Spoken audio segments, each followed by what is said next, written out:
Let's open up with prayer. All brothers remove their head coverings. All sisters pray with their heads covered. And we face the east towards Jerusalem. Heavenly Father Yahweh, most holy and true covenant Elohim, Abraham, Meshach, and Yaakov, give you all thanks and praise in Yeshua's holy and mighty name, Father. Thank you, Father, for allowing us to mingle together, Father Yahweh, to worship you. We need your word every day, Father Yahweh. We need your direction every day, Father Yahweh. We need your love every day, Father Yahweh. So we give you thanks and praise, Father, for allowing us, Father Yahweh, to speak your holy mighty word, to hear your word, Father Yahweh. We pray, Father, allow us to do your holy word, Father Yahweh. Because you alone allow us, Father Yahweh, to be in your presence. We cannot come in your presence, Father, unless you called us, Father Yahweh. So we give you thanks and praise, Father Yahweh, for giving us this privilege, Father Yahweh, to come and worship you.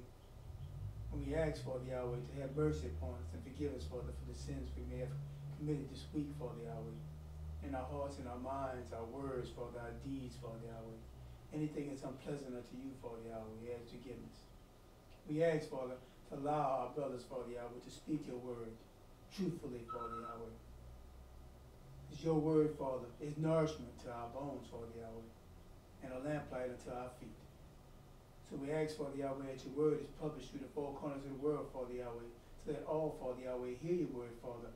But we know, Father, only you and allow, Father, certain people, Father Yahweh, to follow you, Father Yahweh. So we give all thanks and praise in Yeshua's holy and mighty name. Glory always unto you, Father, in Yeshua's name. Amen. Amen.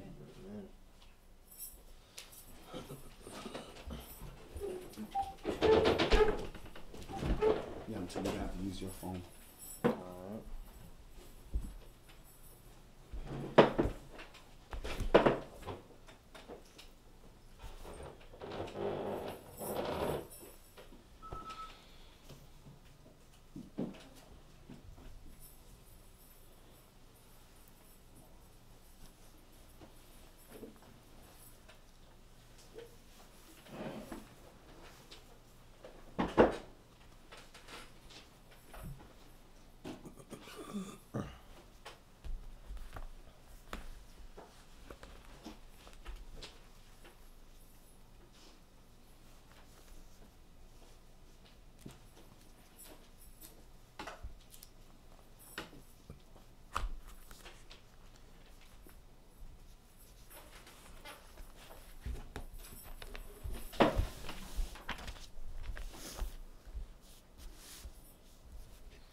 All right, Shabbat Shalom.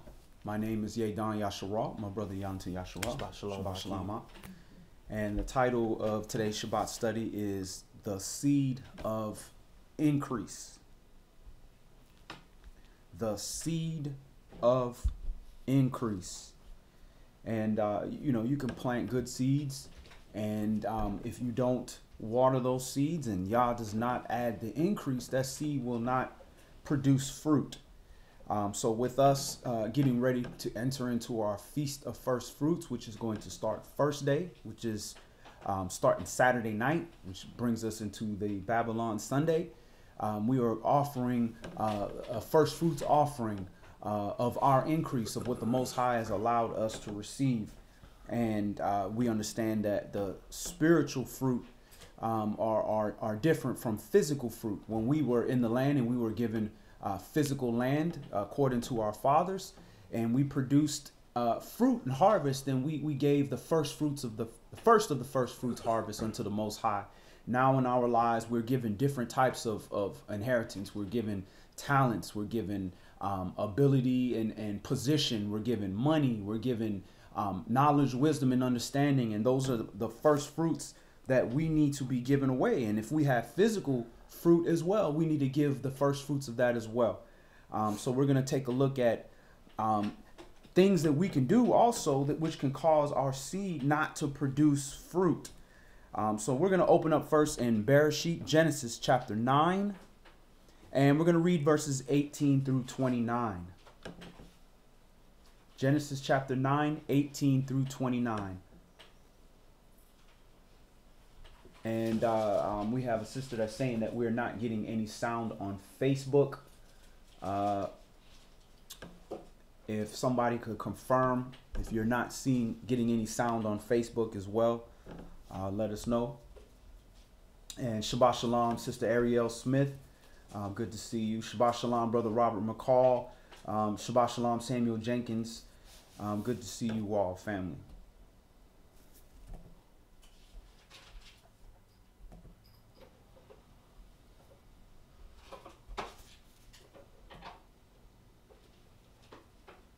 Sorry, LaRonda says she can. Okay, praise Yah. There might have been a moment of silence before we got started. So again, we're opening up in Bereshit, Genesis chapter 9, and we're reading verses 18 through 29.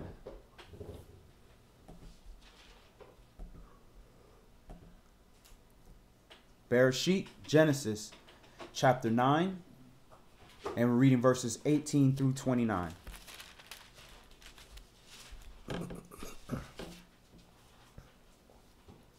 And the sons of Noah that went forth of the ark were Shem, and Ham, and Japheth, and Ham is the father of Canaan. These are the three sons of Noah, and of them was the whole earth overspread. All right, so these are the three classifications of human beings, basically. The Shemites, the Hamites, and the Japhethites. Those three were the sons that populated the earth. And in their time, they parted the earth and parted a certain portion to Japheth, which is that European region. The southern and western part of Africa belonged to Ham. And from the eastern part of northern and eastern part of Africa over into what they call the Middle East, that was given unto Shem. Go ahead. Verse 20, and Noah began to be a husbandman, and he planted a vineyard. And he drank of the wine, and was drunken, and he was uncovered within his tent. And Ham, the father of Canaan, saw the nakedness of his father, and told his two brethren without. All right, so Ham, the father of Canaan, saw the nakedness of his father. So what does that mean by him seeing the nakedness of his father? So his wife. That's right, he saw his wife. You see the nakedness of your carnal father, that's nothing. He's got the same hardware as you, unless you got some kind of wicked thought in your head. There's no issue with that. But when you're talking about looking at the nakedness of your father's wife, that's a problem. Whether it be your mother or whether it be his wife, that's not your mother. Go ahead. Verse 23. And Shem and Japheth took a garment and laid it upon both their shoulders and went backward and covered the nakedness of their father, and their faces were backward, and they saw not their father's nakedness. And Noah awoke from his wine, and knew what his younger son had done unto him. And he said, Cursed be Canaan, a servant of servants shall he be unto his brethren. All right, so you see here, Canaan wasn't the one that did this. Ham was the one that saw his father's nakedness. But you see here, it's cursed be Canaan. His seed is now being cursed because of the deeds of the father. And this is very similar to us. While we're in generational curses right now because of the actions of our forefathers. Go ahead. Verse 27. Elohim shall enlarge Japheth, and he shall dwell in the tents of Shem, and Canaan shall be his servant. Go back to 26. And he said, Blessed be Yahweh Elohim of Shem, and Canaan shall be his servant. Elohim shall enlarge Japheth, and he shall dwell in the tents of Shem, and Canaan shall be his servant. And Noah lived after the flood 350 years, and all the days of Noah were 950 years, and he died. All right. So the action of a father can affect the child, and that could affect your increase, where it was good seed to start with, but then our actions go against the works of the Most High, and that can cause our seed to now be stunted and make our increase less than what it was supposed to be. And do we think that because we come with a weak offering unto the Most High, saying, that's all I got, that the Most High gonna be like, well, okay, since that's all you got, well, what caused you to have poor increase? Was it because you didn't do works, or did you curse your increase?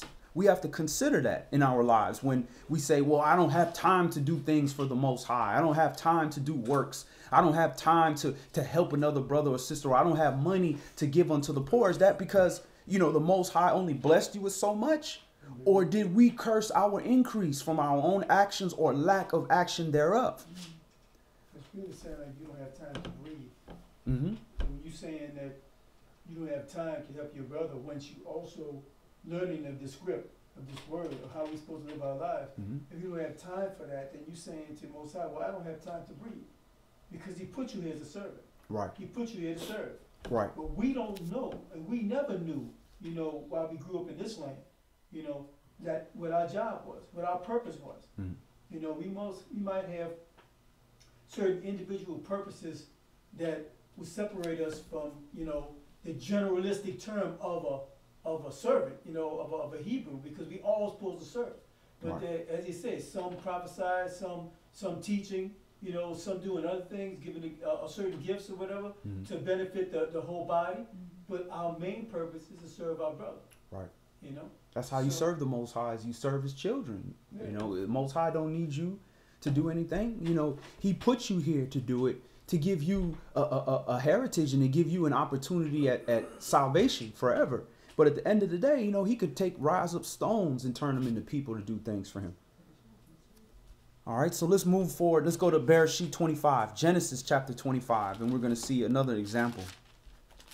Two of the exact same bloodline, but yet Yahweh is reconciling as different spiritual bloodline, reconciling them as different nations.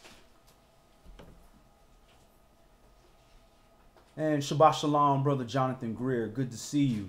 And Shabbat Shalom, Sister LaRonda Chambers. We appreciate the feedback.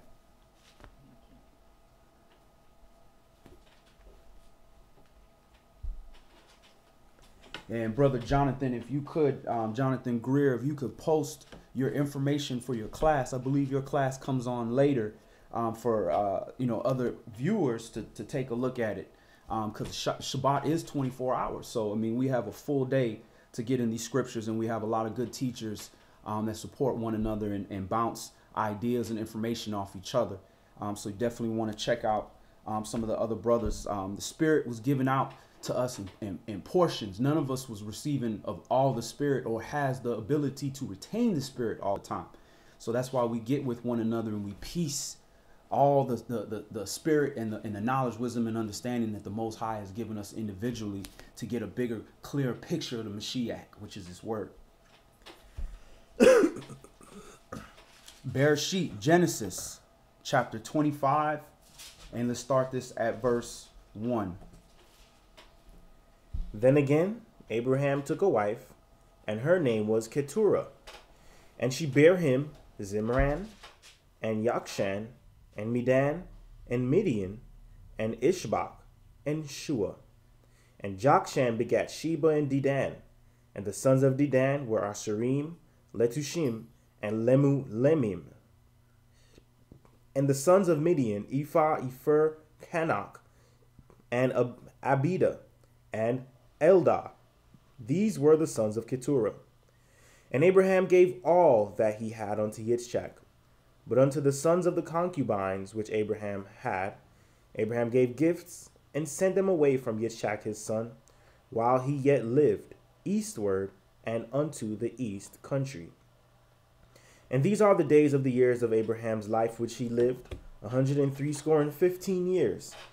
Then Abraham gave up the breath, and died in a good old age, an old man and full of years, and was gathered to his people.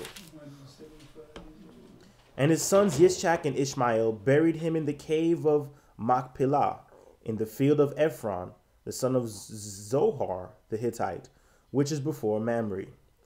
The field which Abraham purchased of the sons of Heth, there was Abraham buried, and Sarah his wife.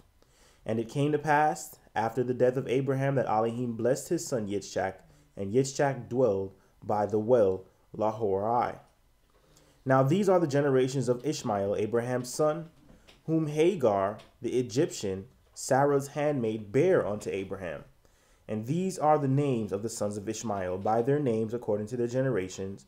The firstborn of Ishmael, Nebaioth, and Kedar, and Abdil, and Mibsam, and Mishma, and Dumah, and Massa, Hadar, and Tema, Yeter, Naphish, Kedema.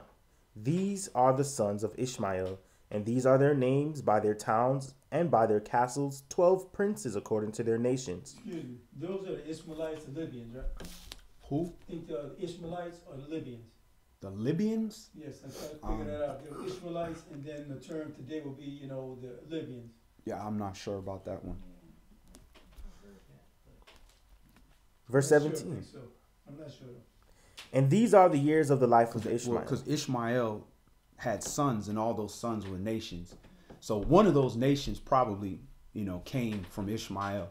The Arabs nations and things of that nature. And Libya is like northern Africa. So that's closer to like Egypt and all that area. So it's possible. Because I'm thinking about it, I think the Ishmaelites are the ones who sold Yosef to, the Mizrahites. Mm-hmm. So that's what I was just thinking about. And these are the years of the life of Ishmael, 137 years, and he gave up the breath and died, and was gathered unto his people. And they dwelt from Havilah unto Shur, that is before Mitzrayim, that goes toward Assyria, and he died in the presence of all his brethren. And these are the generations of Yitzchak, Abraham's son. And Abraham begat Yitzchak, and Yitzchak was 40 years old when he took Rebekah to wife, the daughter of Bethuel, the Syrian of Padanaram, the sister to Laban the Syrian. And Yitzchak entreated Yahweh for his wife, because she was barren. And Yahweh was entreated of him, and Rebekah his wife conceived. And the children struggled together within her. And she said, If it be so, why am I thus? And she went to inquire of Yahweh. And Yahweh said unto her, 2 nations are in your womb, and 2 manner of people shall be separated from your bowels, and the one shall be stronger than the other, and the elder shall serve the younger. So Yahweh knew from before this seed was even born the manner of spirit that he put in both of those seeds. And the fact that one had the spiritual seed and the other one didn't made them 2 different nations. And that's why those that have the spirit of Yasharal, the firstborn spirit, that is one nation. That's Yasharal, the nation of Yasharal. And then you have the nations, which is every other nation that does not have the spirit of Yasharal, does not have that firstborn seed. Verse 25, and the first came out red and all over, like an hairy garment, and they called his name Esau. And after that came his brother out, and his hand took hold on Esau's heel, and his name was called Jacob. And Yitzchak was 80 years old when she bare them. And the boys grew, and Esau was a cunning hunter, a man of the field, and Jacob was a plain man, dwelling in tents. And Yitzchak loved Esau, because he did eat of his venison, but Rebekah loved Jacob. And Jacob sawed pottage, and Esau came from the field, and he was faint.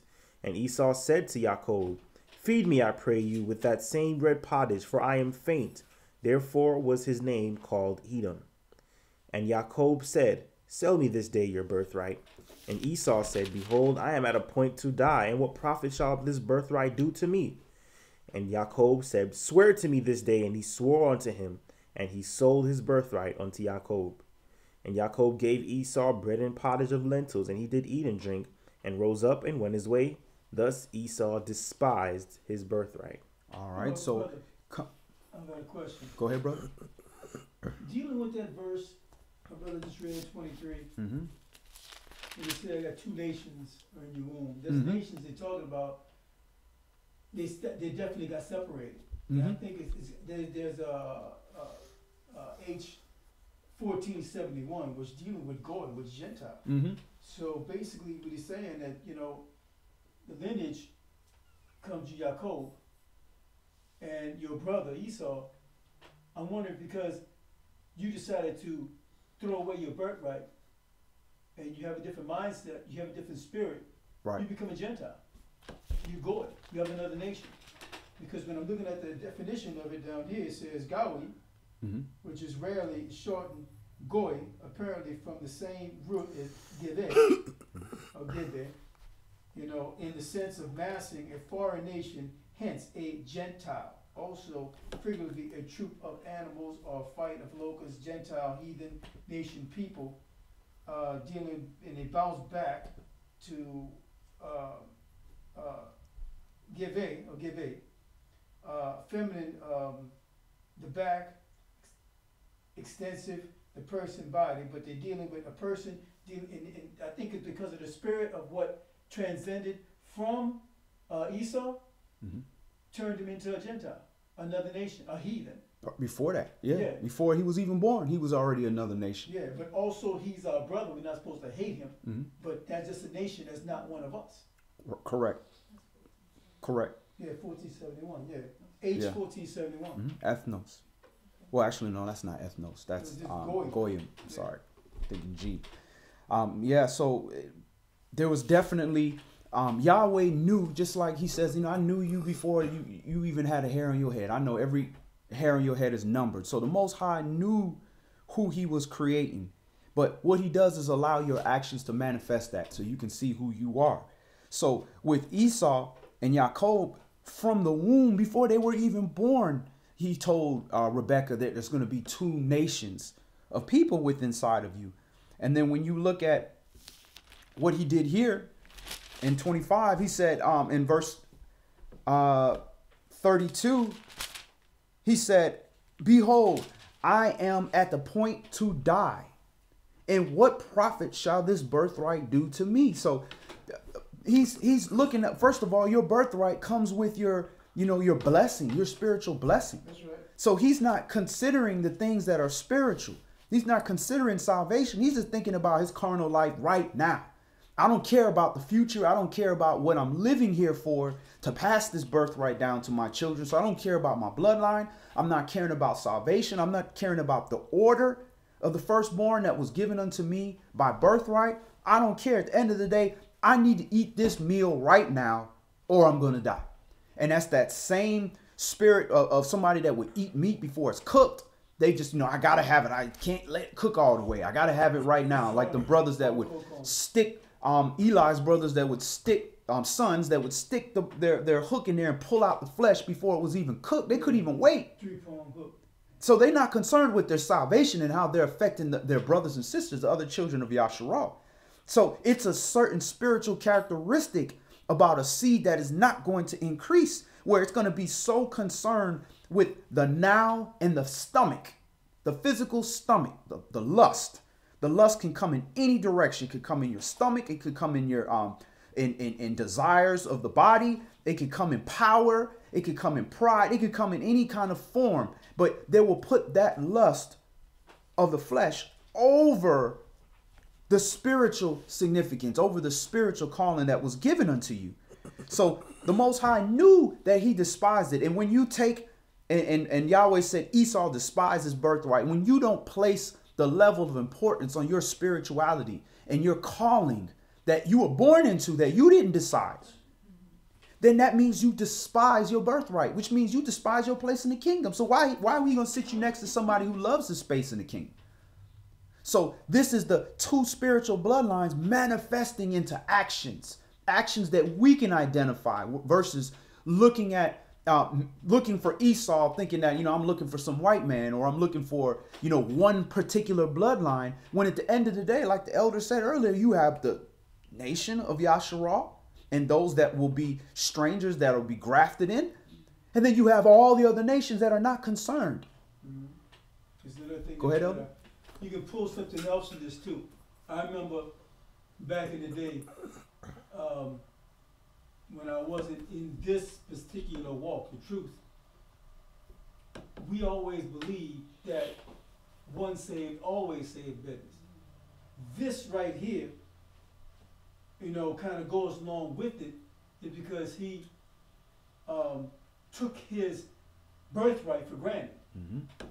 I mean, and the reason I'm saying that is because I've seen and talked to a lot of people who believe that way.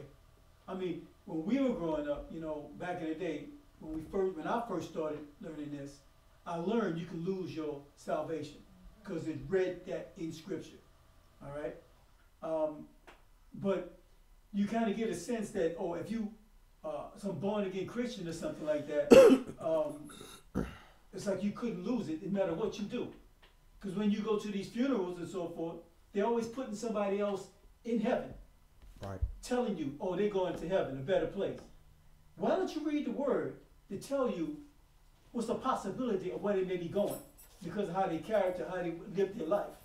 Did they follow Yahweh's will? So when you look at what this brother's doing right here, he always believed, since he grew up, since he watched all the people in his village and so forth, the firstborn, they would get their inheritance. The firstborn male child would get their inheritance. All right, so he automatically believed that he was going to get that inheritance because he was the firstborn. He came out before his brother. Right. But yet Yahweh is showing you that ain't always the case. Mm-hmm. It's the ones who follow me that's going to get this inheritance. Exactly. And that's where we make our error at. Right. Think that we all have the bag of chips. Right. You cannot disregard the right of Yahweh. You cannot disregard the righteousness of Yahweh. When he says a thing, you're supposed to cherish it. And that's what we have to learn. When Yahweh says something in his book, we have to learn it and cherish it. Because this is going to be our inheritance if we continually seek the Father. If not, we can lose our salvation like this brother right here, lost his inheritance. Right. Right. And that's why, Ecclesiastes says no man has the power to retain the spirit. If you had the power to retain the spirit, then, you can do whatever you want and it just be here. You can be defiled. You can do everything. You can do anything through Christ. You just ain't got to keep the commandments because you got the power to retain the spirit. The Most High will take that spirit from you. Just like he said, listen, not that you didn't have the ability, you are a seed at some given point, a good seed. But at some point, the Most High says, look, I know what you're going to do. I already know what manner of person you are. Plus, I create good and I create evil. I create light. I create dark for a purpose. So you could be in a point where you had the light with you and you chose to do actions in the dark without shining your light, dimming your light. And the Most High will dim your light. Like you said, you can lose that spot. You can lose your spot and then he give it to somebody else that wants to do the work. Because what is the point of blessing a servant if the servant don't want to work? Thank you. And Shabbat Shalom, Brother Melvin Shelley. Good to see you. And Shabbat Shalom, Sister Tanya and Brother Isaiah. Good to see you. And Shabbat Shalom, Sister Terry. We miss you. Y'all's we'll see you next week. All right, so we read that. Let's go to Bereshit chapter 37. Genesis chapter 37.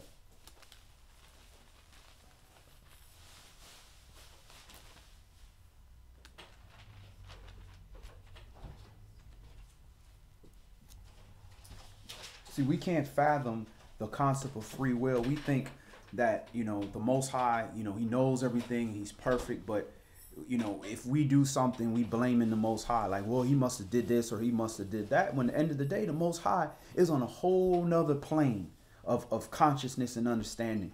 That he can be to a point where he knows the future. But he's giving you a free will for you to show yourself what your future is going to be through your actions. And what will happen is we start to believe that because of all these covenants and all these promises that we guaranteed something.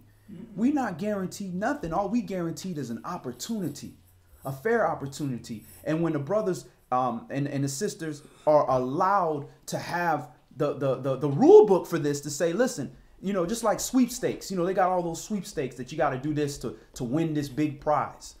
And a lot of people lose because they don't go and read the rules, the fine print of the rules that say, well, you got to write your name in all caps, or you got to use a black pen and you got to sign the back and bring it here before this day, or you have to sign it in the presence of this person, or whatever the case may be. And when we don't follow those rules, we lose the big sweepstakes. Now imagine if you never even had access to the rules. You just thought you won, you showed up, and you don't know. That's different. The other nations can be more compared to that because they weren't given all the rules the way we were, even though they have access to it. Now, we had the judge come down and give us everything and tell you this is all you need to do to win the sweepstakes. And guess what? You got the winning number. All you got to do is this. The opportunity's right there in our hands. And Shabbat Shalom, Brother Mordecai, Israel, good to see you. So we're at Genesis, Bereshit, chapter 37, and we're going to see the exact same bloodline, the exact same spiritual bloodline, but you're going to see actions which are going to cause problems in the bloodline to the point where Yah is going to forego a firstborn and create a firstborn out of a thirdborn. Go ahead. And Yaakov dwelt in the land wherein his father was a stranger, in the land of Canaan. These are the generations of Yaakov. Yosef, being 17 years old, was feeding the flock with his brethren, and the lad was with the sons of Bilhah, and with the sons of Zilpah, his father's wives. And Yosef brought unto his father their evil report. Now Yasharal loved Yosef more than all his children, because he was the son of his old age, and he made him a coat of many colors. So you got to look at the scenario here. Yosef is the daughter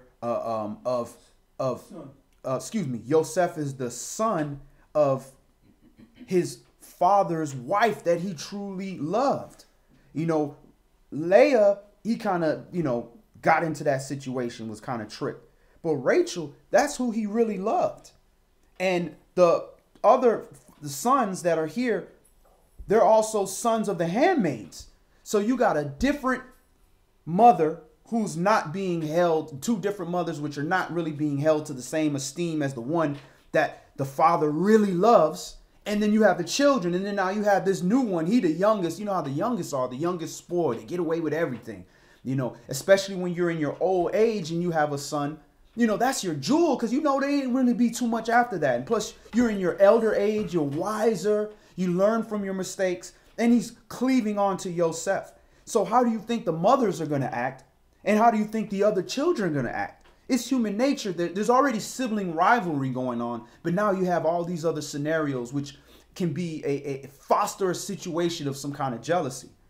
Then he gave him a coat with many colors. Even more upset. I can't give a drink of juice to one of my kids without giving them to all. Well, you gave such and such this. You gave such and such this. That's human nature. You didn't want that equality. Verse 4. And when his brethren saw that their father loved him more than all his brethren, they hated him and could not speak peaceably unto him. And Yosef dreamed a dream, and he told it his brethren, and they hated him yet the more. And he said unto him, Hear, I pray you, this dream which I have dreamed. For, behold, we were binding sheaves in the field, and lo, my sheaf arose and stood upright. And behold, your sheaves stood round about and made obeisance to my sheaf. And his brethren said to him, Shall you indeed reign over us? Or shall you indeed have dominion over us? And they hated him yet the more for his dreams and for his words. And he dreamed yet another dream, and told it his brethren, and said, Behold, I have dreamed a dream more. And behold, the sun and the moon and the 11 stars made obeisance to me. And he told it to his father and to his brethren, and his father rebuked him and said unto him, What is this dream that you have dreamed? Shall I and your mother and your brethren indeed come down to bow ourselves to you to the earth? All right. So you now have his father kind of catching the attitude with him. The brothers hate him more. So they hated him before without a cause. Now they hating him more because the brother's gifted. He's having dreams. He's and they're able to interpret some of that dream, obviously, because they're seeing the significance of this. Yes, they did. But you can see here, well, what did they hate him before? He got hated just because of the position of his birth, because of his mother, and because of the love of his father for him. So now you can understand why these other nations hate us the way they do, because the Father loved us so much that he called us, the newer nation, the younger people in the earth, called us towards him and gave us some clothing with multiple colors, gave us a spiritual garment, and showed us some favor. So you see it here just amongst the children of Yasharal. You're going to definitely see it amongst the nations. And you have to understand, some people just going to hate you just because of things that had nothing to do with you. Just because you were gifted. I remember growing up, if I had something nice and I would go to some other neighborhoods where they didn't have things as nice, they would hate me because I had something nice. Mm-hmm. Or I had a new shirt, or I had new shoes, or whatever. If they didn't have it, they hated me for that.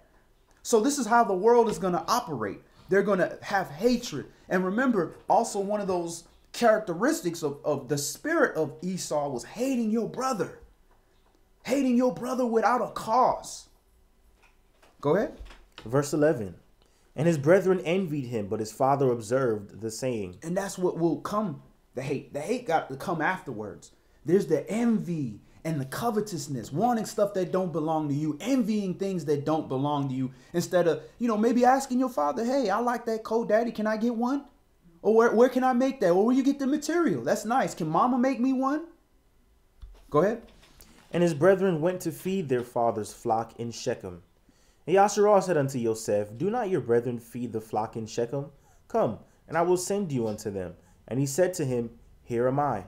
And he said to him, go, I pray you, see whether it be well with your brethren, and well with the flocks, and bring me word again. So he sent him out of the vale of Hebron, and he came to Shechem. And a certain man found him, and behold, he was wandering in the field. And the man asked him, saying, what seekest you? And he said, I seek my brethren. Tell me, I pray you, where they feed their flocks. And the man said, they are departed here, for I heard them say, let us go to Dothan. And Yosef went after his brethren, and found them in Dothan. And when they saw him afar off, even before he came near unto them, they conspired against him to slay him. And they said one to another, behold, this dreamer comes. Come now, therefore, and let us slay him, and cast him into some pit. And we will say, some evil beast has devoured him, and we shall see what will become of his dreams. And Reuben heard it, and he delivered him out of their hands, and said, let us not kill him. And Reuben said unto them, shed no blood, but cast him into the pit that is in the wilderness, and lay no hand upon him, that he might rid him out of their hands, to deliver him to his father again. So Reuben is the carnal firstborn. So he's the one that is going to be reconciled up to, because you the oldest. A parent going to go look at that oldest, especially he's around, and say, well, you tell me what happened. What's going on? I expect more of you because you the firstborn. So this is his leadership. We're not going to necessarily do the right thing, but we ain't going to do the worst thing. And to think that Yahweh going to accept credit for that. And this is the same mind frame of us as the children of Yasharal, as the carnal firstborn of Yahweh, that is saying, you know what, I'm gonna do better than all the other wicked decisions, but my decision is still gonna be wicked, and think that Yahweh is gonna accept that instead of doing the right thing and handling the responsibility with your leadership that Yahweh put you in. And because of this, and this is just leading into other actions, which is going to cause Yahweh to just pass over him of being the spiritual firstborn. Go ahead. Verse 23. And it came to pass, when Yosef was come unto his brethren, that they stripped Yosef out of his coat of many colors that was on him. And they took him and cast him into a pit, and the pit was empty, and there was no water in it. And look what this brother did. All this brother was doing what his father asked him to do. It's the same scenario with Dawid when he came down there to bring the food for his brothers that were supposed to be fighting with Goliath, and they just hated him. Sometimes when you're talented and you're loved by your parents or you're loved of the Most High, people are just going to hate you. And you can do whatever you want to try to gain favor with them. It's not going to change anything. If somebody has hatred in their heart towards you because of jealousy, because they want what you have and they feel that they deserve it over you, when you didn't even necessarily deserve it. So why would they deserve it? The Most High chose to give you that. You can't choose a talent and say, you know what, I'm going to choose this being the fastest person in the world talent. You don't have a choice. That's what the Most High gave you. Genesis, Bereshit, chapter 37 and verse 25. And they sat down to eat bread, and they lifted up their eyes and looked, and behold, a company of Ishmaelites came from Gilead with their camels, bearing spicery and balm and myrrh, going to carry it down to Mitzrayim. And Yehudah said unto his brethren, What profit is it if we slay our brother and conceal his blood? Come, let us sell him to the Ishmaelites, and let not our hand be upon him, for he is our brother and our flesh. And his brethren were content. Then there passed by Midianites, merchantmen, and they drew and lifted up Yosef out of the pit, and sold Yosef to the Ishmaelites for 20 pieces of silver, and they brought Yosef into Mitzrayim. And Reuben returned unto the pit, and behold, Yosef was not in the pit, and he rent his clothes, and returned unto his brethren, and said, The child is not, and I, where shall I go? And they took Yosef's coat and killed the kid of the goats and dipped the coat in the blood. And they sent the coat of many colors, and they brought it to their father and said, We have found this have we found. Know now whether it be your son's coat or no. And he knew it and said, It is my son's coat. An evil beast has devoured him. Yosef is without doubt rent in pieces. And Yaakov rent his clothes and put sackcloth upon his loins and mourned for his son many days. And all his sons and all his daughters rose up to comfort him, but he refused to be comforted. And he said, For I will go down into the grave unto my son mourning. This his father wept for him. And the Midianites sold him into Mitzrayim unto Potiphar, an officer of Pharaoh's and captain of the guard. All right, so you see here, same bloodline, same seed, same upbringing. You know, they had maybe some different soil from the different mothers, but at the end of the day, same spiritual bloodline, but you see different actions going on here. Let's go to Genesis 38. Go to the next chapter.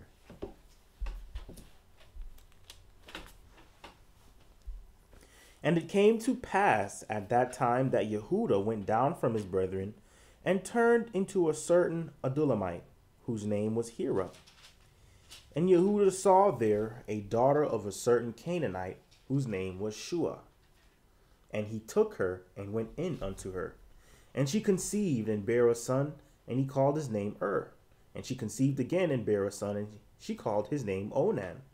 And she yet conceived again, and bare a son, and called his name Shelah.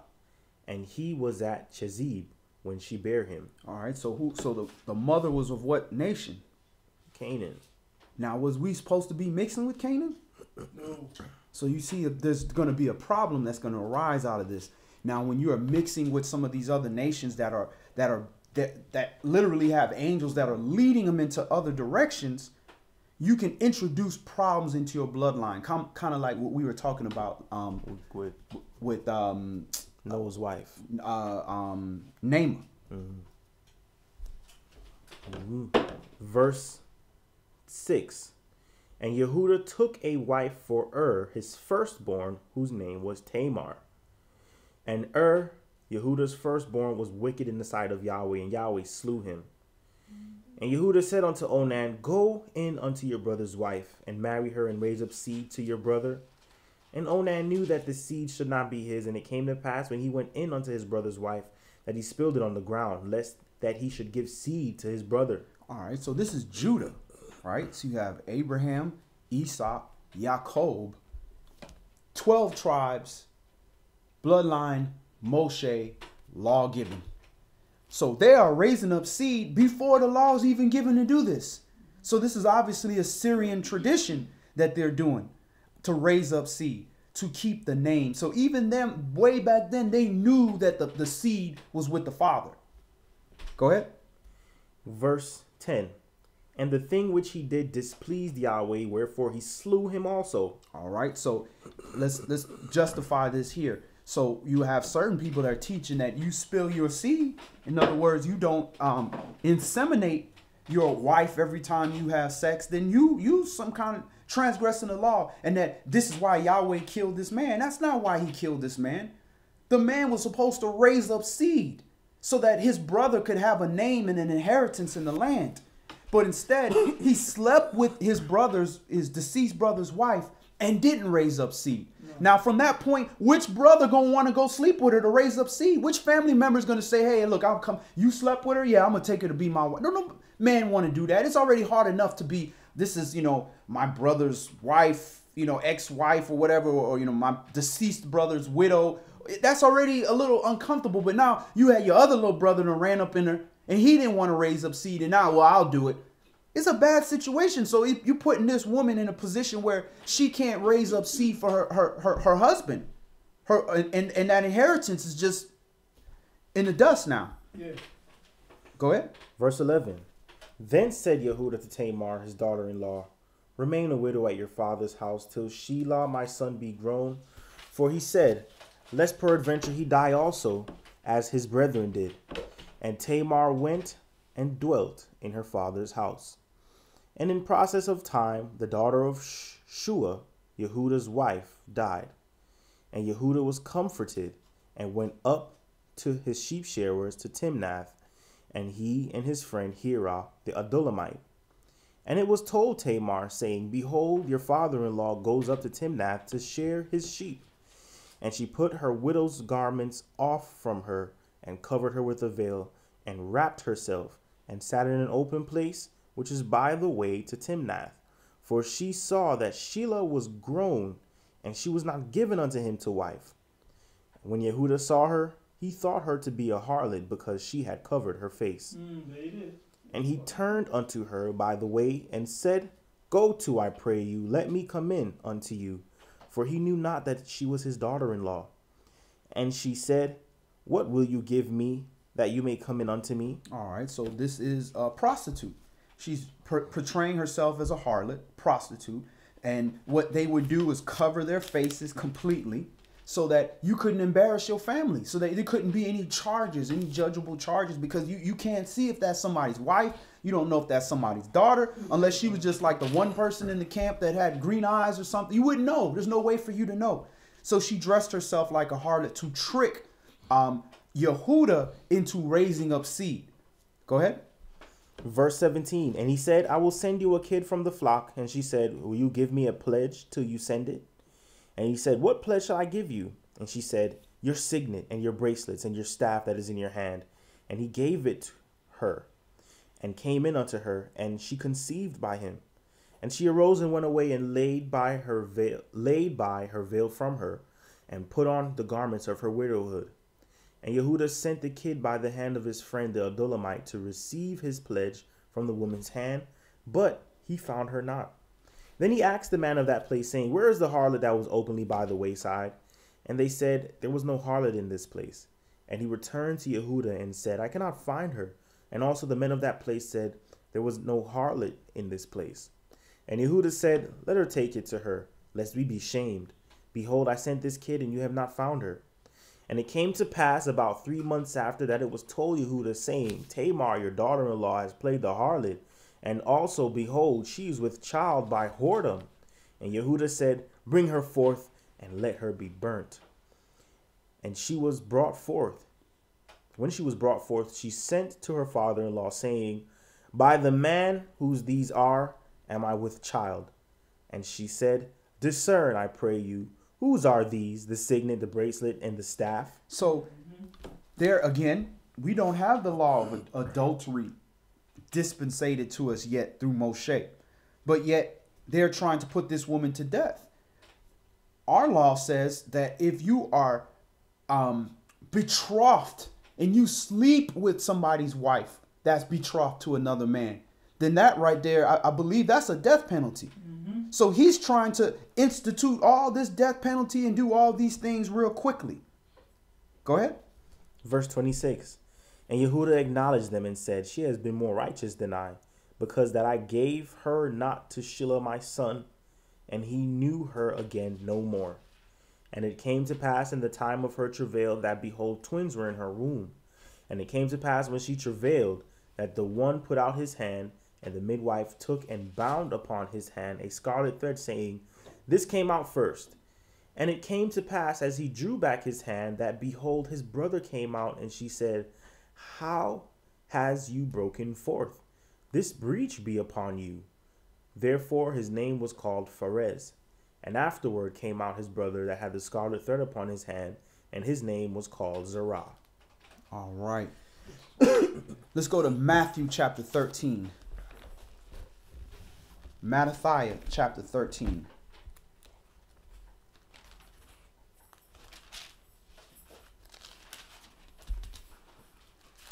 So Yehuda said, this woman is more righteous than I. She had to trick him into doing righteousness.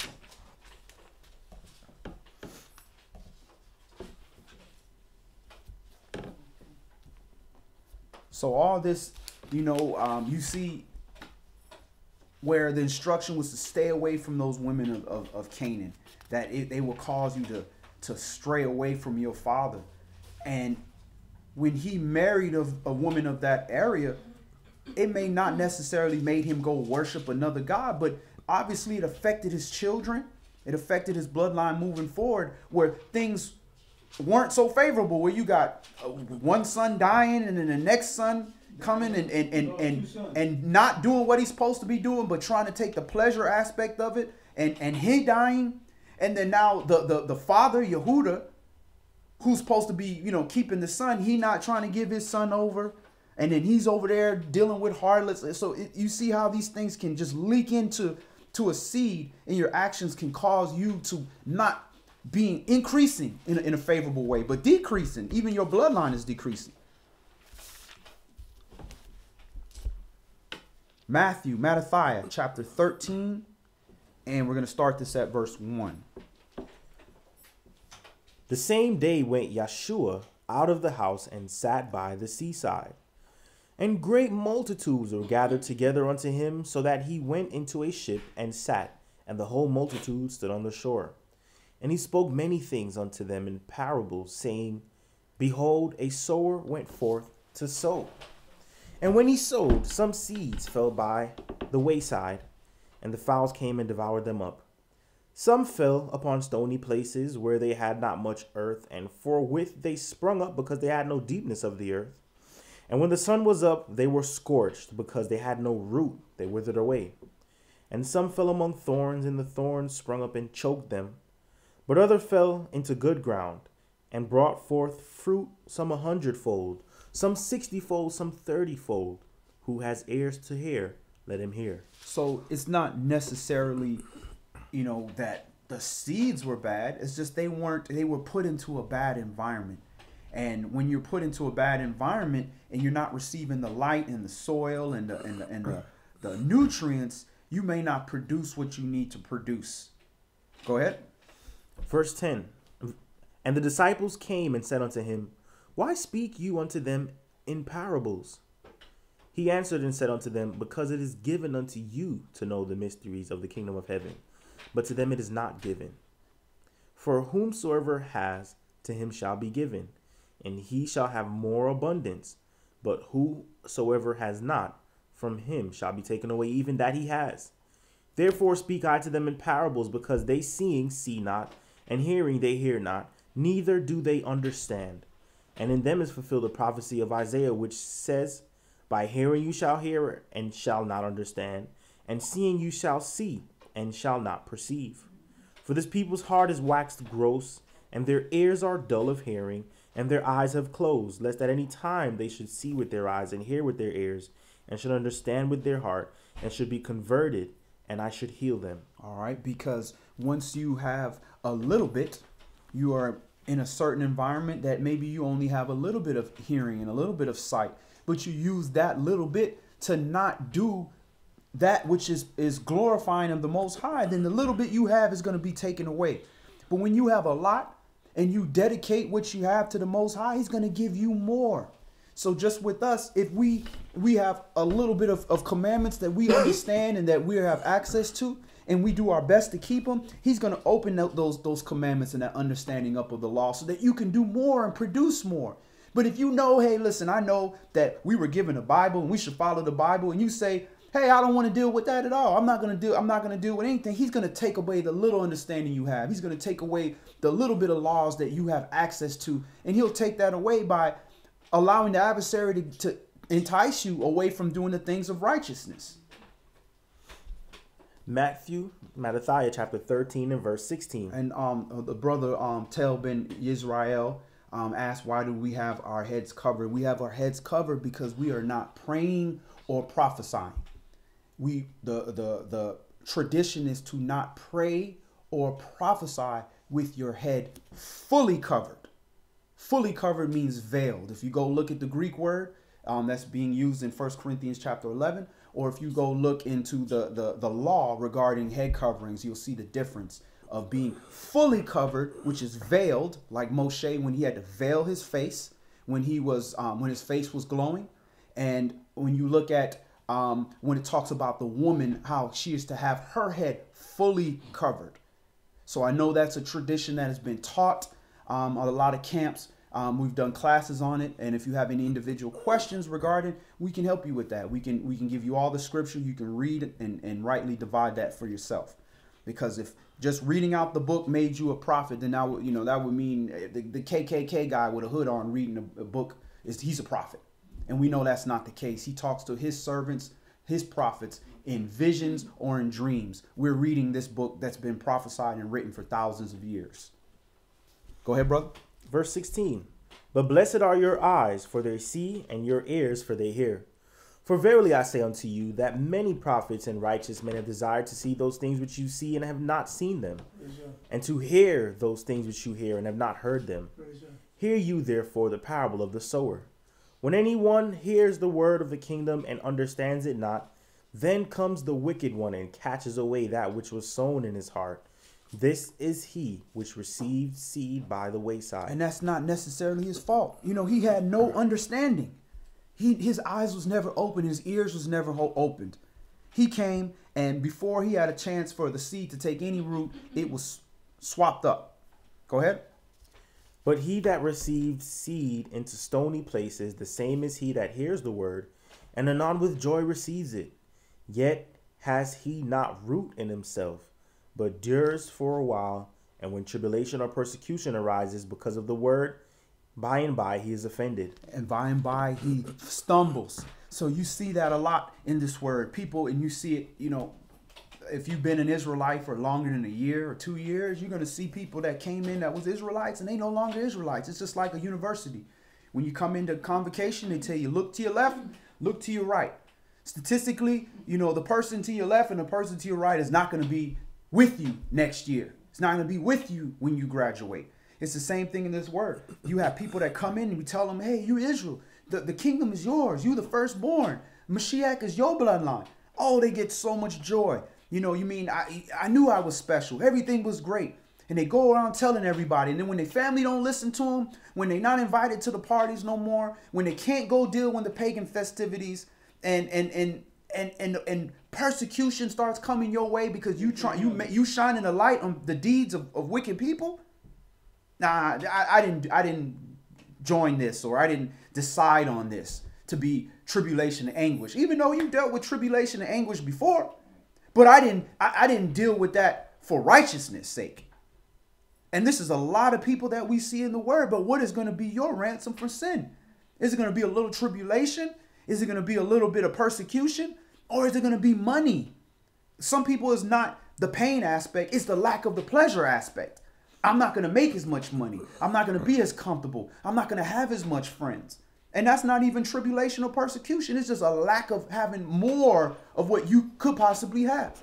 What is your ransom for sin going to be? What you going to do for the Most High? Go ahead. Verse 22. He also that received seed among the thorns is he that hears the word, and the care of this world and the deceitfulness of riches choke the word, and he becomes unfruitful. That's just exactly what we explained. The cares of this world. Well, I gotta go, do this hobby that I do, and it's on Saturdays. My daughter likes to do this. My son likes to play football, and it's on Saturday. So, I gotta get him into football because, I want him to go get concussions. Hey, everybody got the cares of their world that they choose, but those are hard decisions that we got to make. And guess what? We don't always make the right decision. But this repentance, you can repent from those things. I had brothers that they kids play football, and they were, and they had to make that tough decision. Even my teacher, he was a coach. The one of the teachers that helped bring me into the word, he was a coach. He had to be he had to make that decision.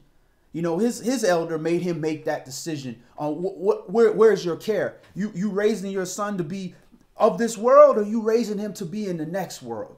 And those are tough decisions. Also with jobs, my job, we sell, and Saturday is our busiest day. Well, what you want? You want to have a good 20 years of some good profit, or you want to be profit in the kingdom for eternity? And this is the Most High give you those decisions to make so you can prove to yourself what you want. So when you standing up before the Father, you can't act stupid and be like, well, I didn't know, I wasn't sure. No, you knew what you were doing because you had to make that decision, because I made it fall on that day. That's why the Most High will make things fall on a certain day. Since I've been teaching, everything fall on Tuesday. Everything Tuesday night all of a sudden. I'm like, why all Tuesday night? When I was doing Bible study on Wednesday for another teacher, where I was learning from somebody else, and wasn't nothing happening on Tuesday. Everything falls Saturday, Friday night. Every concert you want to go to, everything always happens that way. And it's because the Most High is trying to let you see where you stand with him and his laws, where your importance level is. And sometimes you make the wrong decision and you profane that Sabbath day, or you say, you know what, I'm going to go hang out and not do the works of the Most High. And then you have that humble and contrite spirit, and you realize, nah, that's not me. I made a mistake. Let me fix that. Let me repent. Let me not make the mistake when the big thing comes around and then I really fall. Like Saul, he fell in the little fall. So that when he had to die for this word's sake and spread this word to the four corners of the earth, he didn't fall then. We all have to make a choice. Go ahead, brother. Matthew chapter 13 and verse 23. But he that receives seed into the good ground is he that hears the word and understands it, which also bears fruit and brings forth some 100-fold, some 60, some 30. All right. So the good seed bears fruit. And how do you glorify the Father? You bear much fruit. He said, hearing, Yahshua, point blank, hearing is how you glorify the Father, is that you bear much fruit. So again, it goes back to what the elder said, he that bears fruit and bring forth some 100-fold, some 60, and some 30. That don't mean you saved. Doesn't mean once saved, always saved. Because what happens when you bear fruit? What does he say that he does? Prunes it. He prunes it. He purges it so that you may bear more fruit. So if he decides to prune that and Yahshua shows up and says, wait a minute, I don't see nothing on your branch. And the angels and the spirits say, no. Don't cut it down yet. You just came at a bad time. He be bearing fruit. He just bare right now. Let me dung it. Let me put some more crap around his life and let him see this is why this is happening, because you're not glorifying the Father. This is why all this crap is surrounding you. Then you start to bear fruit. Go ahead, Brother West. Is there a specific meaning behind bearing fruit, or is it can it apply to several different things? Oh, yeah, most definitely. We go back to Galatians, chapter 4? It was Galatians 4 that talks about the fruits of the Spirit. Chapter 6, is it? 5. Galatians 5 is for spirit and flesh. Okay, Galatians chapter 5. It talks about the fruit of the Spirit. Just read that real quick. Galatians is towards the bottom of the chapter.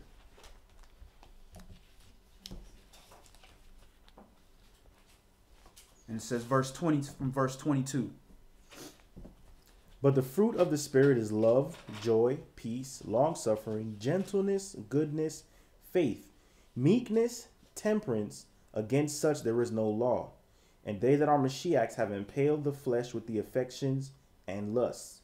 If we live in the Spirit, let us also walk in the Spirit. Let us not be desirous of vainglory, provoking one another, envying one another. All right, so this bearing fruit is your works, your deeds, how you live your life, walking in the Spirit. When you are manifesting these spirits here, love, which we know is these commandments, joy, samiyah, joyful, peace, shalom, long suffering, which means when we are going through tribulation and we're not sure, are we going through this because of what we did? Or is this just something that I have to suffer for righteousness' sake? We're going to suffer long. We're not going to say, listen, I didn't do nothing wrong and I can't be in this suffering, so I'm going to go do something wrong to get out of this suffering because I didn't deserve this. Then you're not long suffering. And a lot of us have to do that in marriage. You have to long suffer. Gentleness, goodness, faith, meekness, temperance. When you are executing those types of spirits and emotions, it's going to manifest works and fruit, good deeds. It's the opposite of the works of the flesh, which are adultery, fornication, uncleanness, lasciviousness, idolatry, witchcraft, hatred, variance, emulations, wrath, strife, seditions, heresies, envyings, murders, drunkenness, revelings. These are the things that lead into doing transgression of the law. If it's not already a transgression of the law, which 99% of these are all transgression of the law. Those are all transgressions of the law that lead into other actions. Because once you know to do good and you don't, sin lies at the door. I've got one more question. Go ahead, brother. There's a note at the bottom of my book that says, Yeshua used parables to help those with a desire to learn and keep the blind in ignorance. He was not out to convert the world. Is that pretty much an example of how we should entreat people in the world? Like, we should approach them that way? Like, not necessarily out to convert them, but just to, I guess, speak on the truth. And That's exactly what Yeshua didn't force nobody into righteousness. But he always did a good deed regardless. You know, so if somebody came to him, even though he told the lady, look, I'm not here for you. I'm here for the lost sheep of the house of Yasharah. But if you show that this is important to you and that he can help you, he's going to make sure that, you know, that this is important to you. So when he talked with parables to people, he's talking about parables and things that they would understand. You know, farming, you know, all this, but you don't have a mind on the law. You're not thinking of it. So when I tell you this parable, you're not even going to try to think lawfully to try to get the idea. And then I know the importance to you is because when he told these parables, you got people that want to act like they know everything. They're not going to ask no questions. They be like, yeah, that's right. And the seed bloweth in the wind and it comes down at noon. What? Everybody else looking around, Yeshua, I don't understand. No, you like, yeah. Because all you wanted was the vanity of it, to be important and to be around it. And then you leave and don't ask no questions. But everybody left and the 12 stayed there and asked, well, what does this mean? Those are the people that gain insight. That's why he said, any man that lacks wisdom, ask the Most High, and he will give it to you liberally. So you have to go after this. So he could have just told you everything and gave you the exact of everything. But then now you'll be accountable for everything. So he gave it to in parables. So those that the spirit is that has the spirit will gain it. Those that don't have the spirit is not for you. And if you don't have it, you better go seek it. Because if you don't have it and you're not seeking it, he's not giving it to you. And that's the ones when he was talking about my sheep know my voice. Right. Like when you were speaking just now, he had more than just 12 disciples. I think he had 70. It might be a little more than that, but when he expounded on certain things, because he did try to send them out to do his will, but when he expounded on certain things, those 70 left. He said he couldn't handle that. So he turned to the 12 and said, "Are you gonna leave too?" Right. You know, he said, "No, you got the keys to heaven. You know, right. Where else we gonna go? Where we gonna go?" Right. They may not understood everything he was saying, but they tried to meditate, you know, on things that he said. And several times he knew what was in their heart. He thought he saw what was in their minds, right. And he answered them, you know, because they sought out the truth. They didn't just take it for granted. They sought out his truth to understand what his words meant. Right. You know, right. And that's what we're supposed to do. Right. Seek out the words. Right. Because he just said, you know, he's not. You read the little side note that he's not doing this for the whole world. You know, that is a mistake that we've been taught a long time ago. No, he's only praying for those who was to do the will of his Father. Right. You know, and that's the part that I say confuses a lot of people. Right. You know, the umbrella is there, but if you don't go under the umbrella, you ain't gonna make it go under the umbrella.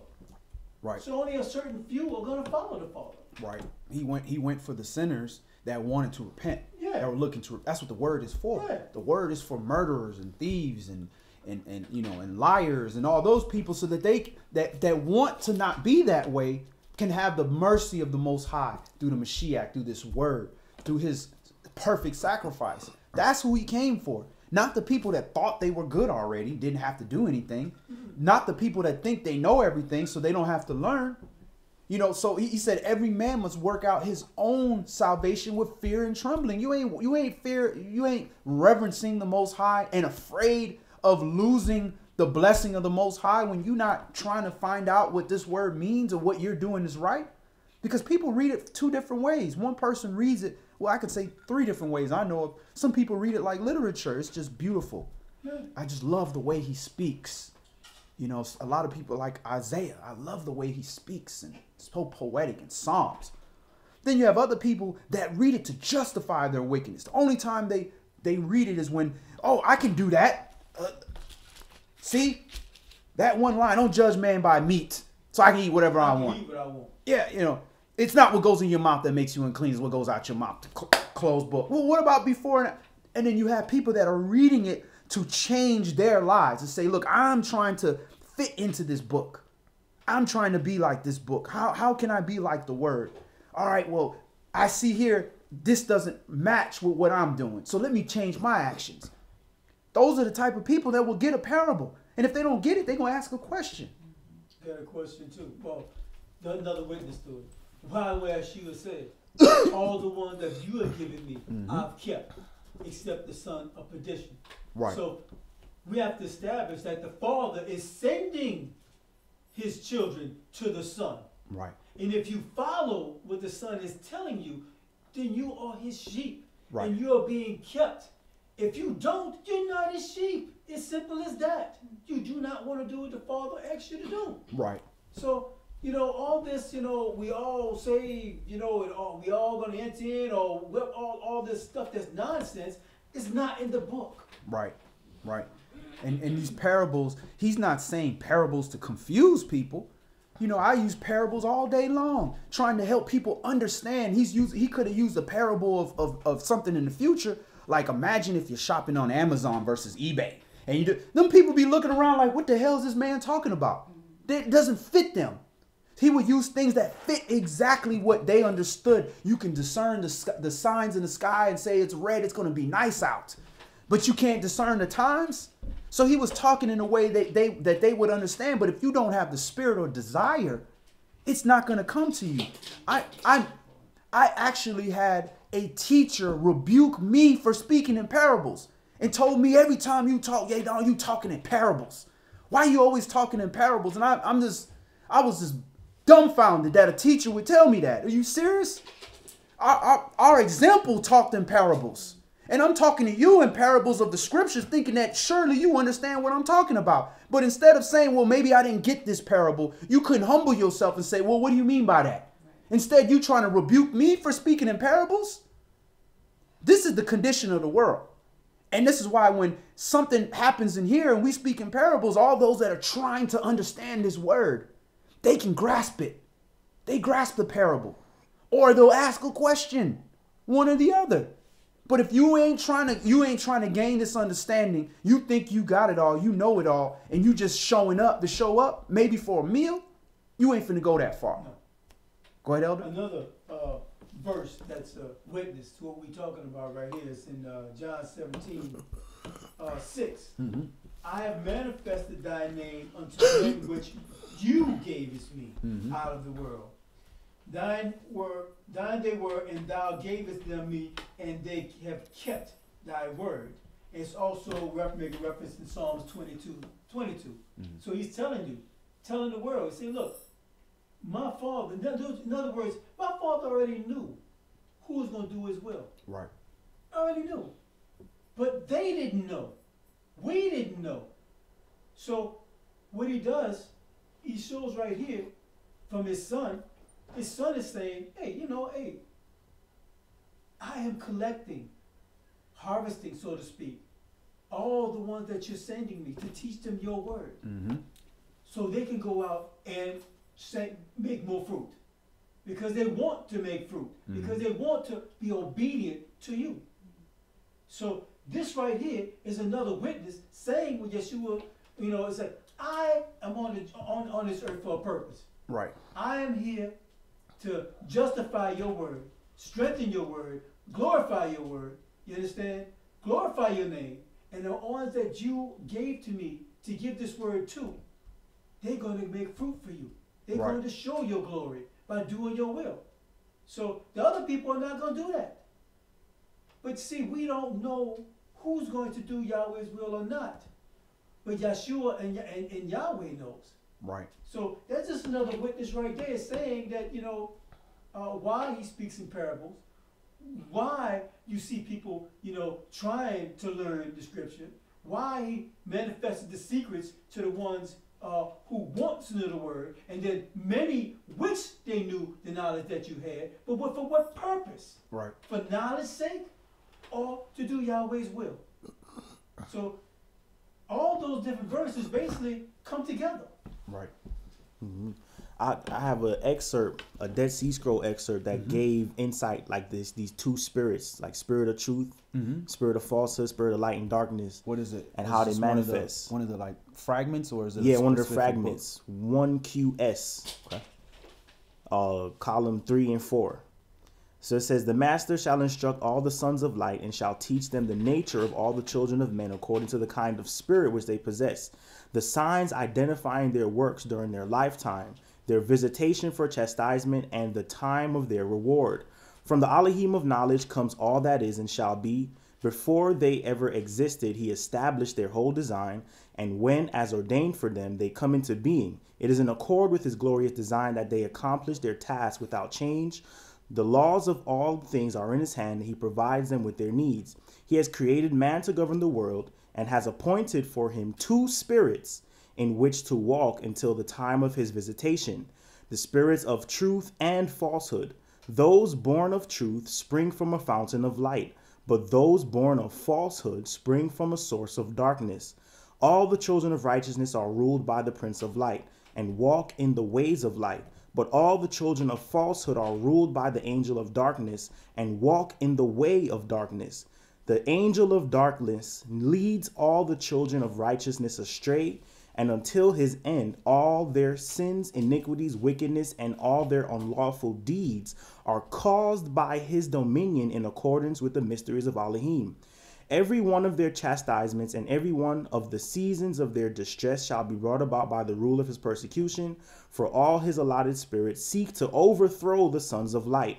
But the Elohim of Yasharal and his angel of truth will succor all the sons of light, for it is he who created the spirits of light and darkness, and founded every action upon them, and established every deed on their ways. And he loves the one everlastingly, and delights in his works forever. But the counsel of the other he loathes, and forever hates its ways.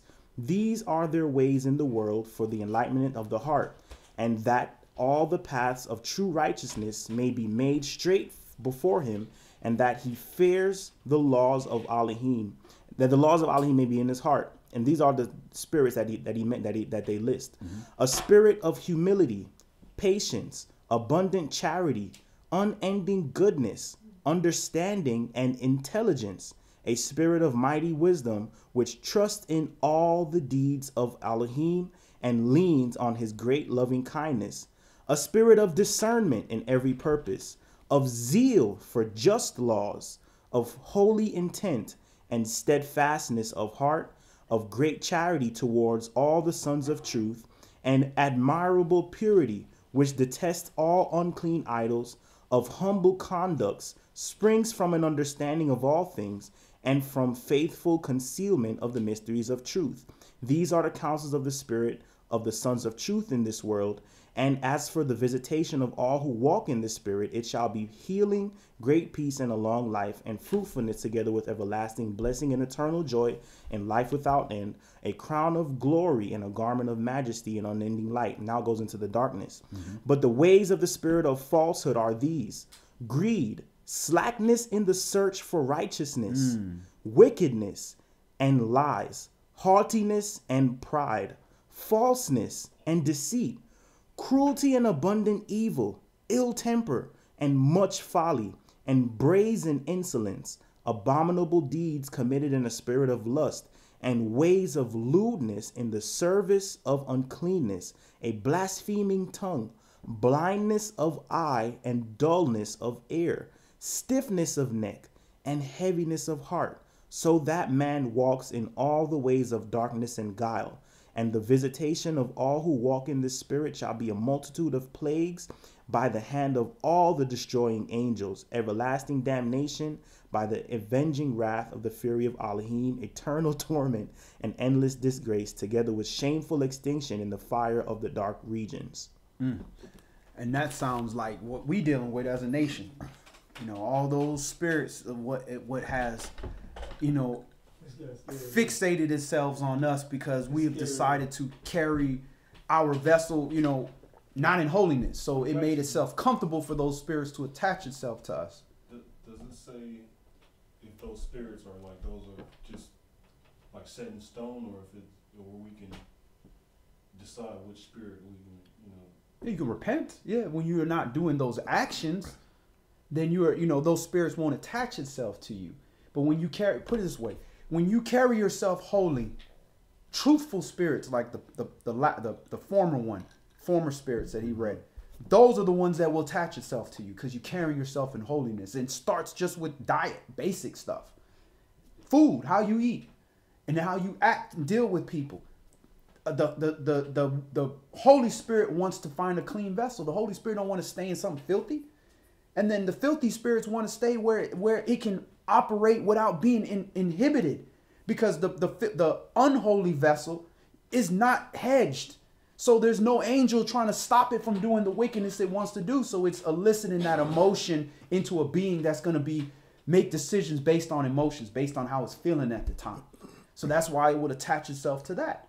But if you carry yourself in a holy manner, it don't mean that them spirits ain't going to try to attack you, but they're going to go through resistance because there's angels around you that are keeping you. The word is the hedge, is the garden that's around you, that's stopping these spirits from getting to you. And you have to step outside of that hedge. So that's the choice that you can make. You can't stop them spirits from attacking you, but you can use your spiritual armor to protect you from those type of spirits, because the Most High is going to allow many of those spirits to come attack you, to strengthen you, to prove you, not to test you, but to prove you so you can show who you are. You know what? I had that same wicked thought in my mind to go rob and steal, but I'm not going to do that because I know that's wrong. That's not me. Whereas somebody, man, you know what? It's an opportunity I can't refuse. Let me steal. So would you say, something like being, I guess, good, I guess, is knowing evil but choosing to do good still? Being good, you say doing the right thing? Yeah. Doing the right thing is choosing to do righteousness, whether you know good or bad, regardless. It's being righteous. But we have been introduced through where we live, all these wicked spirits. So we don't have that choice. When we were in the garden, we didn't have that choice. We only knew Yah said, don't do this. Okay, we don't do it. Just like a child. That child not thinking about going against what you say. When you tell him to do that, that's it. Until he get a little more mischievous and thoughtful and, can be affected by these spirits more. And then now he's testing something. And then he get away with something. And then once he get away with it, now that's it. He's been introduced as like a pit bull once he tastes blood. Same thing with a child. So that passed from us a long time ago. So we're at a place where we're going to constantly fight evil. Because that's all the flesh wants to do. The flesh wants to serve itself. And 9 times out of 10 is evil. So it's just, it is what it is. And in addition to that too, like you're looking at seed of increase. So Yah has his seed that he sowed in the beginning, and the enemy, that's like Yeshua said in one of his parables, the enemy has done this. Right. The enemy has sowed his seed, and at the end, Yah's talking about, Yeshua too is talking about separating the wheat and the tares. There's 2 separate seeds going on, and the way to do that is that they start looking at the type of fruit that each one bears. So those with the spirit of Yah, when you put out just a little bit of light, like if you look at any plant, it starts leaning towards that light. Like if we put a plant here, you see that it's gonna grow that way because all the windows are that way. So Yah will be doing the same thing for his people, because there's a wicked spirit that's there, but those who have the seed of Yah are going to find themselves trying their best to purge that out, or even resist or reject it. And then whenever righteousness is spoken, like what Yahshua did, even in the parable, those with the spirit of the seed of Yah are going to be attracted to it, or try to decipher it, or be inclined to that spirit, even if it's given in the least amount. They're just attracted to it. That's all they want. Whereas the spirit of wickedness, they find themselves just like repelling it. Whereas those who are the spirit or the seed of the enemy are attracted to that wickedness. Just like all those that we listed, they have a greed, and there's a carnal nature that those who have the seed of Yah are trying to reject. Those who are the seed of the enemy, like how Yahshua said, your father is the devil, right, or you're a son of Belial. Like, their nature is a wicked one. Right. And Yah's going to see those fruits throughout our lifetime. So, like the scripture says, test yourselves. You know, we're not the best of judges. This is the best of judges. And if we see that, all right, these are manifesting this, and that's not a good fruit, I need to work to purge. And if we trust in the seed of Yah within us, we'll lean toward that side and use it and that's the only tool we have. The spirit of Yah is the only tool we have to start purging out all that wickedness that keeps trying to lodge itself in our vessel. And the more we pray and seek Yah, the more power we'll be given over to that righteousness to start removing that seed of wickedness that may be in us. And we could see at the end of days, Yah will be judging, is this a righteous seed or is this a wicked seed?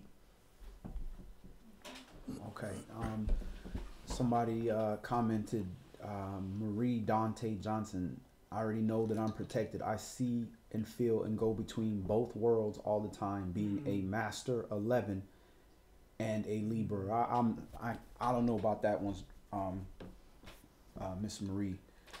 I'm a little confused by that comment there. We'll have to get back to that one. So we're going to stop right there. Let's go to 2 Samuel chapter 13. You'd have to elaborate on what this Master 11 is. I'm not familiar with that. Chapter 13? Yes.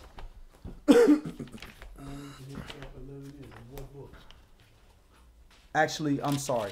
1 Samuel chapter 2. 1 Samuel chapter 2.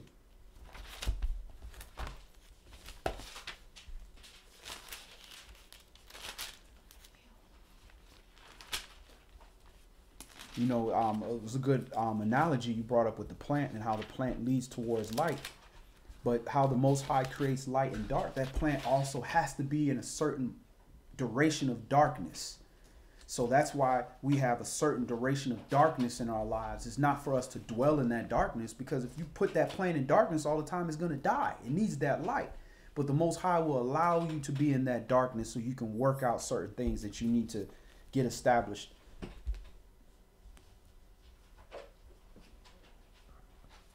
Okay, and Master 11 numerology. We don't deal with numerology. You know, not to say that there might not be some scientific facts with that, but at the end of the day, the Most High's will is done.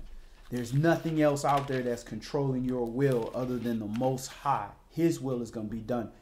Now, you do have consequences for your actions, and you do reap what you sow. But, you know, to believe that there's some kind of numerology or number that's controlling your life, it leads to kind of insinuate that the Most High is not in control of things, and that's why we don't deal with those type of things that the heathens used to deal with. But I will say I don't know enough about the study in those areas to be able to discern what is factual information I can use and what I can't use. So you know, I can only speak on it as a broad, as a whole, and what the scriptures are regarding dealing with these type of, for lack of a better word, occult beliefs and spiritual systems. You can't mix them. Can't mix those things, because it might be one good piece of information that that cause you to pick up 12 different bad things that'll cause plagues in your lives.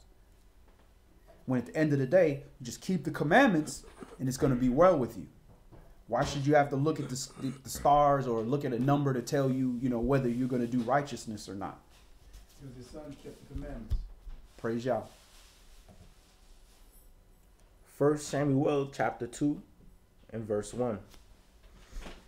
And Hannah prayed and said, my heart rejoices in Yahweh. My horn is exalted in Yahweh. My mouth is enlarged over my enemies because I rejoice in your salvation. There is none holy as Yahweh. Jump to verse 12. I meant to start at verse 12. 1 Samuel chapter 2 and verse 12. Now the sons of Eli were the sons of Belial. They knew not Yahweh. And the priest's custom with the people was that when any man offered sacrifice, the priest's servant came while the flesh was in seething with a flesh hook of 3 teeth in his hand, and he struck it into the pan or kettle or cauldron or pot, and all that the flesh hook brought up the priest took for himself. So they did in Shiloh unto all the Israelites that came there. And this is a perfect example. This is a tradition that they do. A tradition. But when you go into the law says specifically specific portions of that meat belong to the priest. Not just whatever you stick in there and pull out. So, but this is what they did. This is what the custom of the priest was. So again, you can't govern yourself based upon the custom. You have to govern yourself based on the law. Now, once you govern yourself based on the law and there's a certain amount of latitude you can move around in, that's your free choice. But what happens when you disregard the law and deal with the custom, the baby gets thrown out with the bathwater. Just like the custom was, not to cover your head fully or to cover your head fully, so forth and so on. If you try to deal with just what the tradition was, you miss out on what the law is, and you mistakenly rebuke somebody for your tradition. And Yahshua called him out on that all the time. Said, wait a minute, how are you rebuking me for your tradition while you in transgression of the law? Go ahead. Verse 15. And before they burnt the fat, the priest's servant came and said unto the man that sacrificed, give flesh to roast for the priest, for he will not have sodden flesh of you, but raw. So they eating raw meat. Wow. And if any man said unto him, let them not fail to burn the fat presently, and then take as much as your soul desires, then he would answer him, no, but you shall give it to me now, and if not, I will take it by force. And how dangerous that is when you a servant or you associated with the servants and you oppressing the people. You're oppressing the people because the people are coming to the temple for righteousness.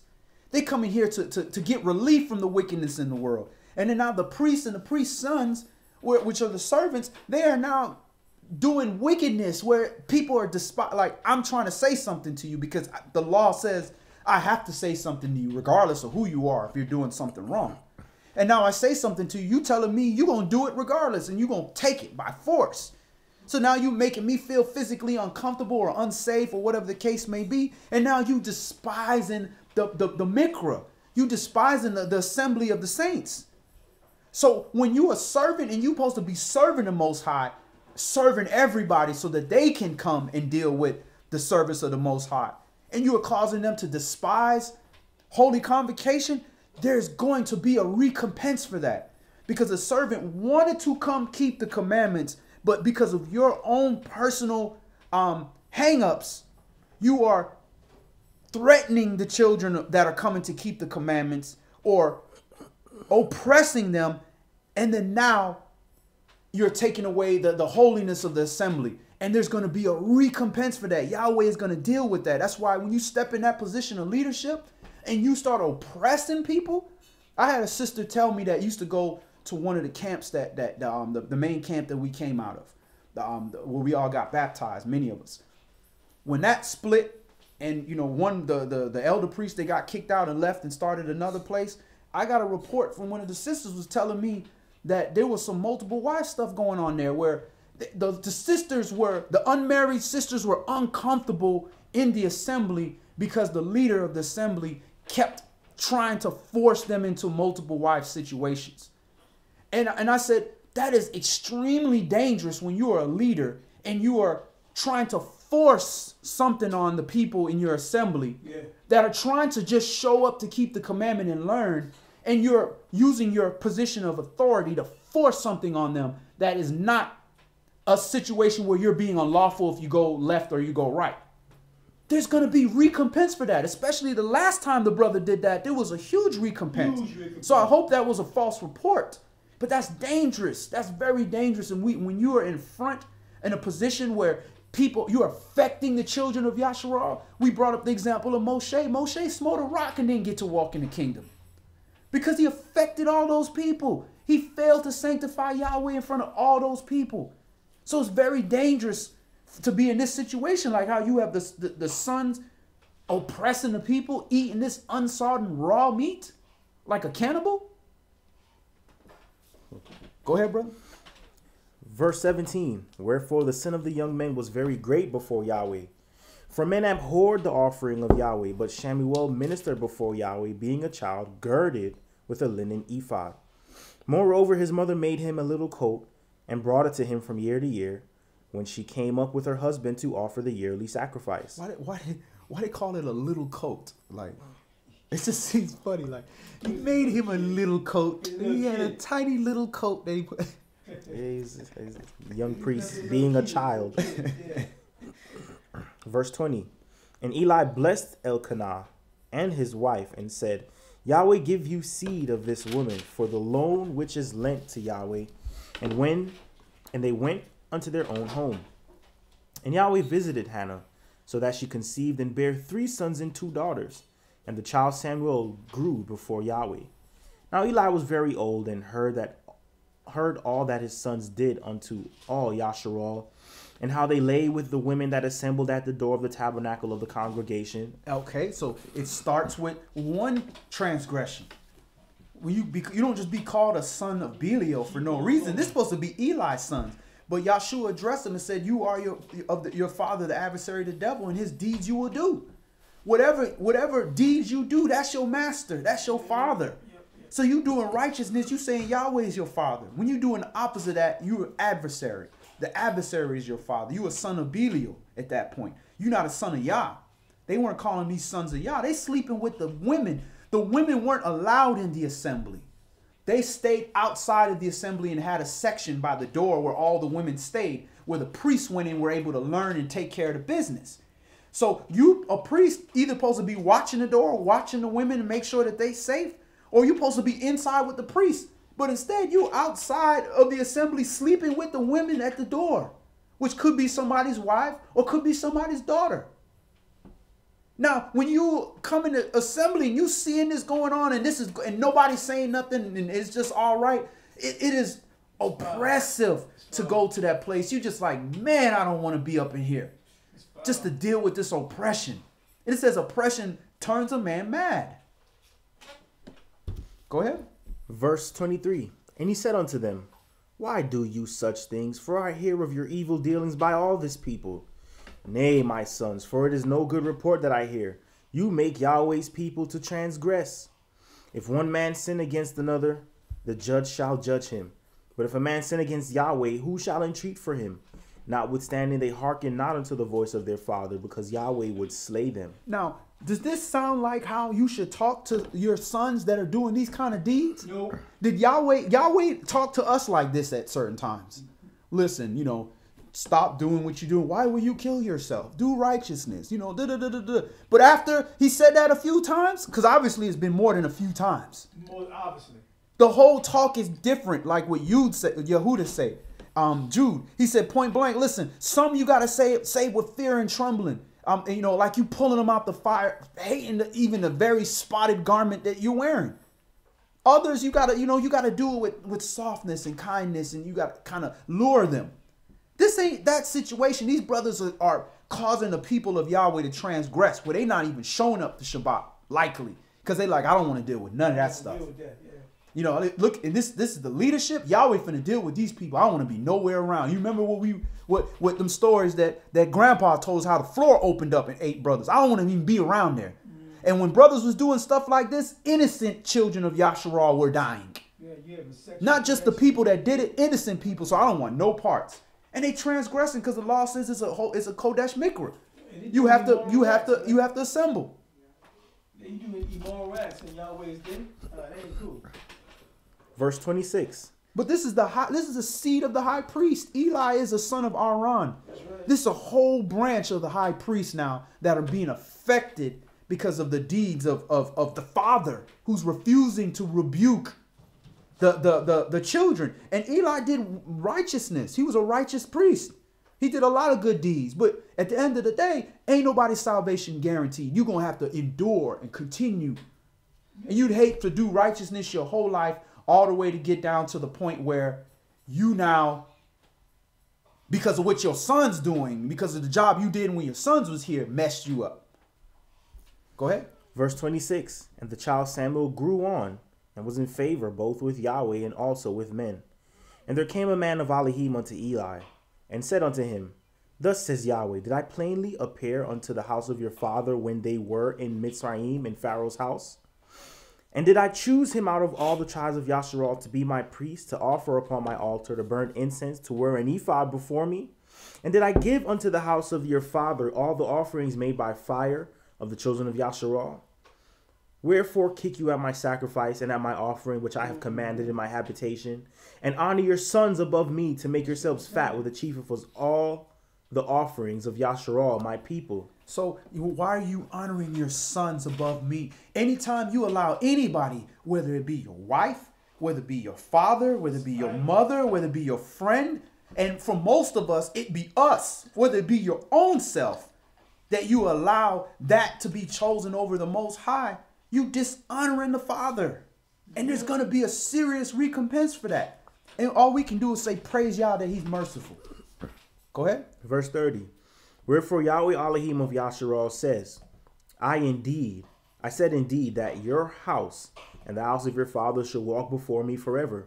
But now Yahweh says, be it far from me, for them that honor me I will honor, and they that despise me shall be lightly esteemed. Behold, the days come that I will cut off your arm and the arm of your father's house, that there shall not be an old man in your house. And you shall see an enemy in my habitation, in all the wealth which Elohim shall give Yasharal, and there shall not be an old man in your house forever. And that is your line being cut off, because you have to be at least 50 years old to be a minister, to minister to your brethren, to be an elder. So if you never make an elder, you never making that high priest role, because you ain't never being old enough to go minister. You might be old enough to do some works as a 30-year-old. You might be old enough to be 20 years old to go out there and fetch water, but you're not making your elder years because of things that you did that's now affecting your seed after you. It started with a father that's now affecting the sons, because there had to be some upbringing issues there. And then now from the sons, all their sons after them are now being cursed because of the deeds of the father and the sons. Verse 33. And the man of yours whom I shall not cut off from my altar shall be to consume your eyes and to grieve your heart. And all the increase of your house shall die in the flower of their age. And this shall be a sign unto you that shall come upon your two sons, on Hophni and Phinehas. In one day they shall die, both of them. Now, I consider this when I look and I just see bloodlines, where you see like, man, they bloodlines, they just keep dying. The fathers keep dying at such young ages. The kids keep dying. And it's generation. And you wonder, could they be with one of these bloodlines where they cursed? Where they kids going to keep dying? They keep dying at young ages? They men keep dying, and the women is living on, but the men keep dying, but yet they keep having sons. And they keep going on, but then people keep dying. You wonder sometimes, could they be of that bloodline? Go ahead. Verse 35. And I will raise me up a faithful priest that shall do according to that which is in my heart and in my mind. And I will build him a sure house, and he shall walk before mine anointed forever. And it shall come to pass that everyone that is left of your house shall come and crouch to him for a piece of silver and a morsel of bread, and shall say, put me, I pray you, into one of the priest's offices, that I may eat a piece of bread. All right, let's move on. Let's go to Proverbs chapter 13. Mishlei chapter 13. And shalom, brother Sean Washington. Glad for you could join us. Proverbs, Mishlei chapter 13.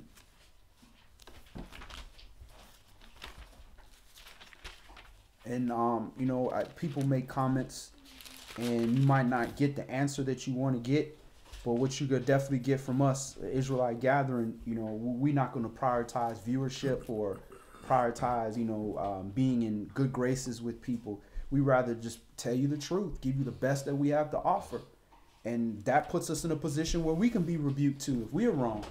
But when you put something out there that's questionable, we're going to have to address it for your own sake, to let you know that, hey, everything that you're dealing with might not be good for you. That's out of love. It's not to criticize anybody or to say that we are not interested in hearing other perspectives or other people's situations. It's all out of love. Proverbs, Mishle, chapter 13. A wise son hears his father's instruction, but a scorner hears not rebuke.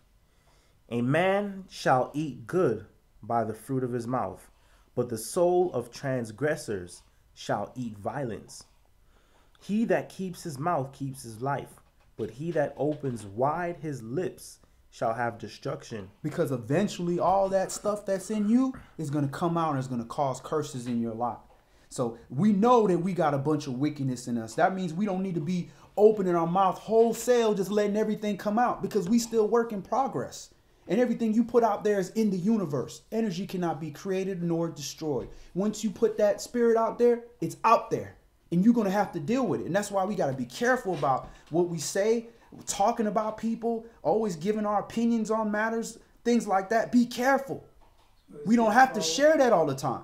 Power of life and death is in the tongue. Right. Be careful what comes out of our mouth. We heaping up curses on ourselves, and we are extending tribulation and anguish in our lives sometimes because we won't keep our mouths shut. A wise old woman once said, hey, if you can't say something good, don't say something at all. That don't mean you don't rebuke somebody, because that's something good. We got to learn what's good and what's not good. An opinion ain't always good. Sometimes we got to keep that to ourselves. Go ahead. Verse 4. The soul of the sluggard desires and has nothing, but the soul of the diligent shall be made fat. A righteous man hates lying, but a wicked man is loathsome and comes to shame.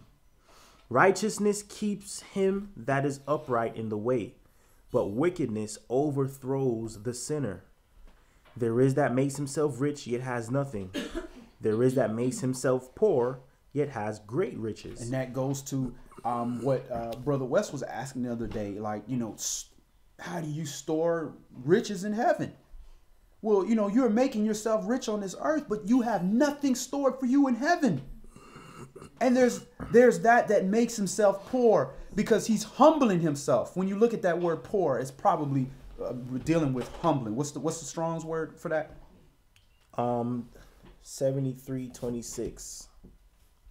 H7326.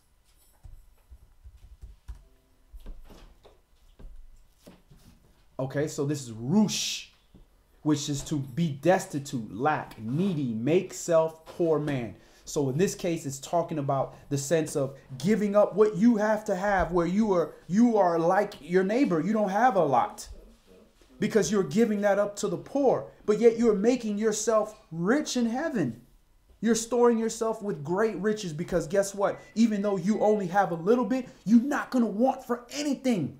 The Most High is going to make sure you have everything that you need. But in the eyes of a rich man, you poor. You ain't got nothing.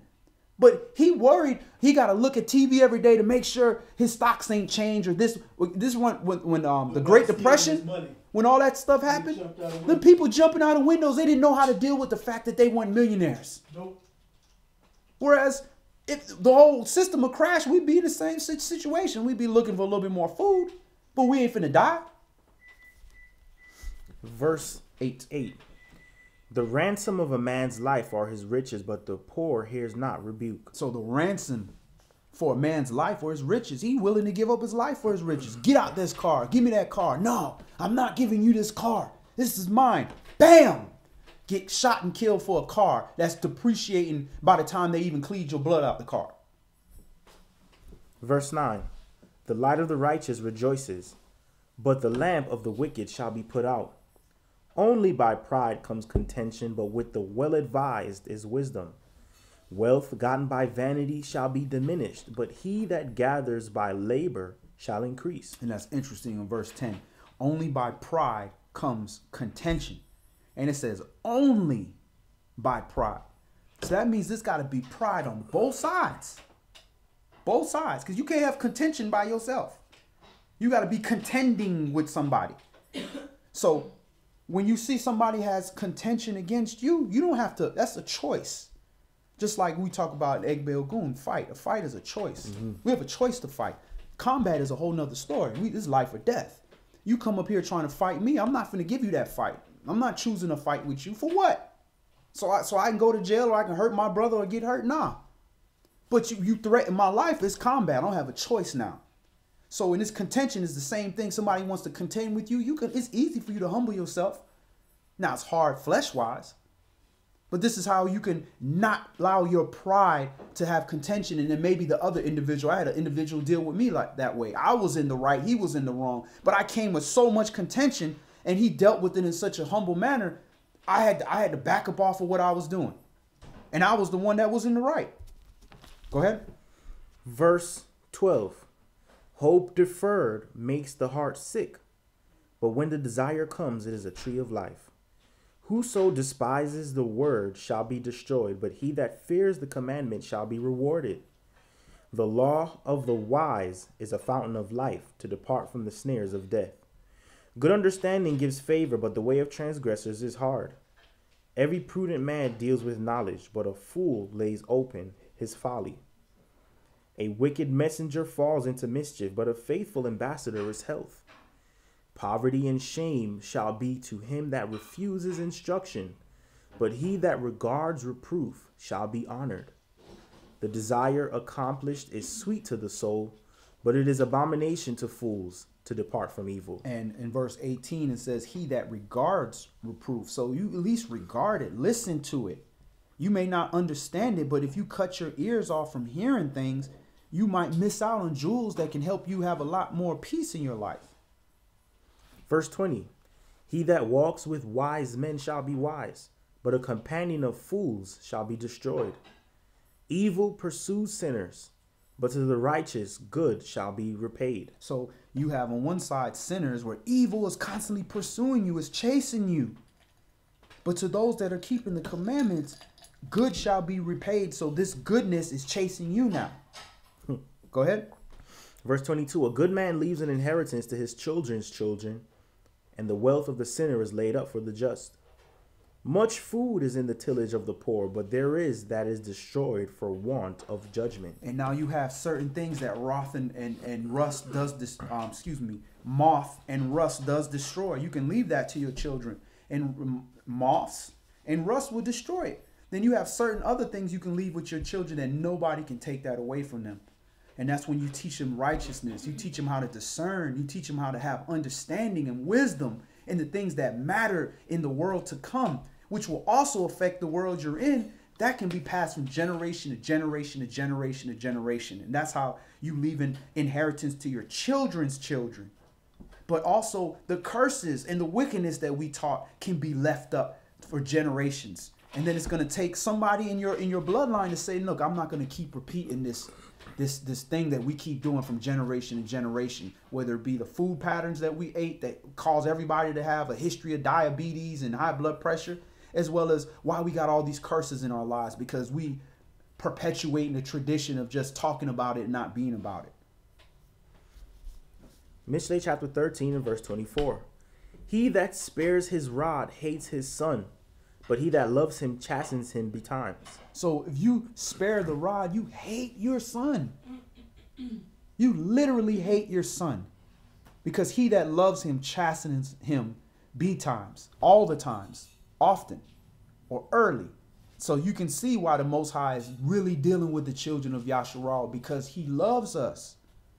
Finish it up out. Verse 25, the righteous eat to the satisfying of his soul, but the belly of the wicked shall want. All right, let's go to the conclusion. Let's go to John, Yohanan chapter 1. And we're just going to read verses 1 through 14.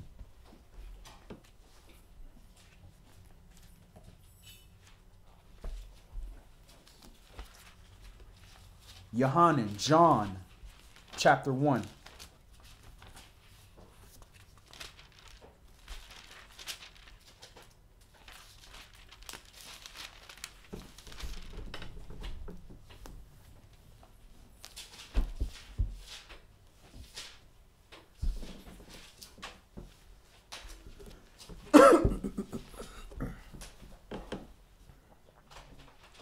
So again, the seed of increase, the seed that will increase and will grow and will blossom spiritually is not something that is physical.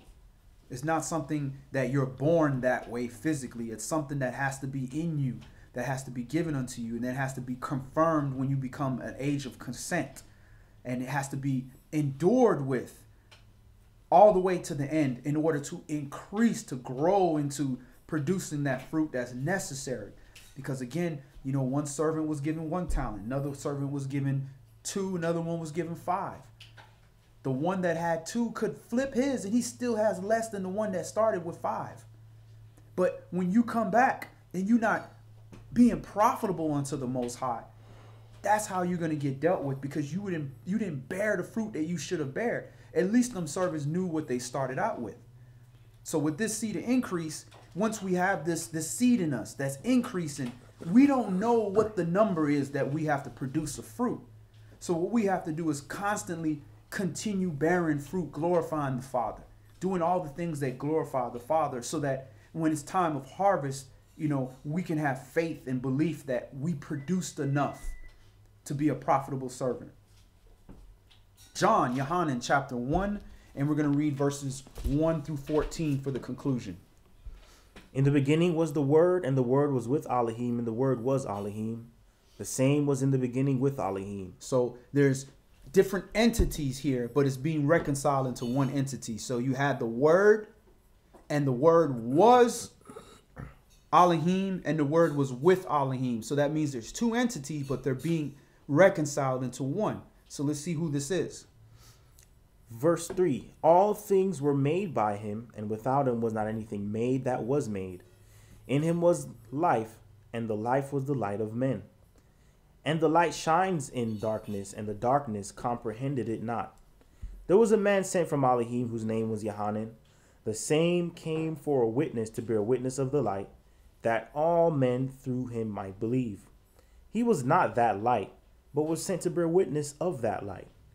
That was the true light, which lights every man that comes into the world. He was in the world, and the world was made by him, and the world knew him not. He came unto his own, and his own received him not. But as many as received him, to them he gave the power to become the sons of Elohim, even to them that believe on his name. So that is the seed of increase, is when you receive that light that shines in the darkness, that light that is the light that lights up all men. This is the true light that was in the beginning. This is why when you go back to Genesis chapter 1, from 1 to 13, there's light already here. There's light. Light was created on the first day. The true light was created on the first day. And then you get the universal light with the sun and the stars, and then the moon, which reflects the light from the sun and the stars. That came after. That was the 4th day. So this is the original light that was there in the beginning. This is the light that we're trying to get back to. We're trying to get back to that in the new kingdom, where it talks about there is no sun and moon no more. That the Lamb is the light of the temple, and Elohim is what lights up everything. That's the original light. That light is the Mashiach, is the firstborn spirit, Yasharal, the spirit that went into Yahshua HaMashiach, known as Christos or Christ. That is who they're talking about here. So in order to increase and be an increaseful seed, you have to have that light in you, which is this word, which is these commandments, which is the righteousness. And once that's in you, that can only be born of the will of the Most High, period. It's nothing that we can do. All we can do is water that seed and plant that seed. But for it to increase and receive that light, that is the will of the Most High. Go ahead. Verse 13, which were born not of blood, nor of the will of the flesh, nor of the will of man, but of Yahweh. And the Word was made flesh and dwelt among us. And we beheld his glory, the glory as of the only begotten of the Father, full of grace and truth. All right. So again, that confirms who that was. That was the only begotten of the Father, which was the Mashiach. And we are the firstborn of the Father because we carry that spirit of the firstborn. We carry that light that was there in the beginning. And that causes us to increase. But just like when a plant grows and increases, if you change the environment and you start taking away the light from it, what happens to that plant? It does. It fades away and it dies. It can deal with a little bit of darkness. It gets light, day, night, day, deals with darkness, but you leave it in that extended darkness, it's going to fade away. And this is why we have to endure with this word. We have to endure with this spirit of the firstborn, of this word of the Mashiach, so that we can increase. And we're going to have to increasing all the way to the end, because when we bear fruit, he's just going to purge it so that we can bear more fruit. So that's all we're going to do today. Again, tonight, the moon, brother asked, is the moon its own light? It's not its own light. The moon does not have any light. The moon receives reflection from the sun, and that's what lights up the moon. And then furthermore, when you look at, if you have a Strong's Concordance and you look at that verse where it talks about the moon and the sun, a greater light to rule the day and a lesser light to rule the night.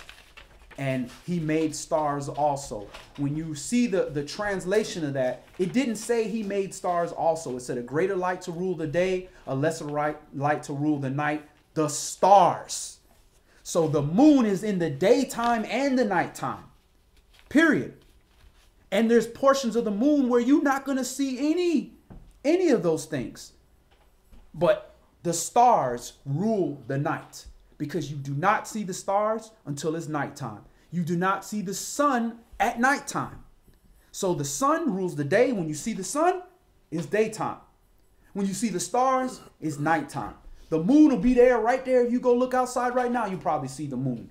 So that is a lack of understanding and a mistranslation of the scriptures that goes back to lunar worship, with this lunar calendar that people are using, giving an overimportance of the moon. All right, so again, like I said, that's all we're going to do today. We're going to prepare tonight to take our Feast of First Fruits, where we are going to make that wave offering before the Most High, and to keep these commandments and head off the holy days of the fourth month, of the first month. And of course, if anybody has any questions outside of this, you can definitely email us at Israelites Gathering, or you can email Brother Yonatan, or you can email me personally via Facebook if you have us as your Facebook friends. All right, so let's go ahead and close in a prayer. All brothers remove their head coverings, and all sisters pray with their heads covered. To join to the sub-conference, press number of sub-conference from 1 to 9. Star to return to the conference.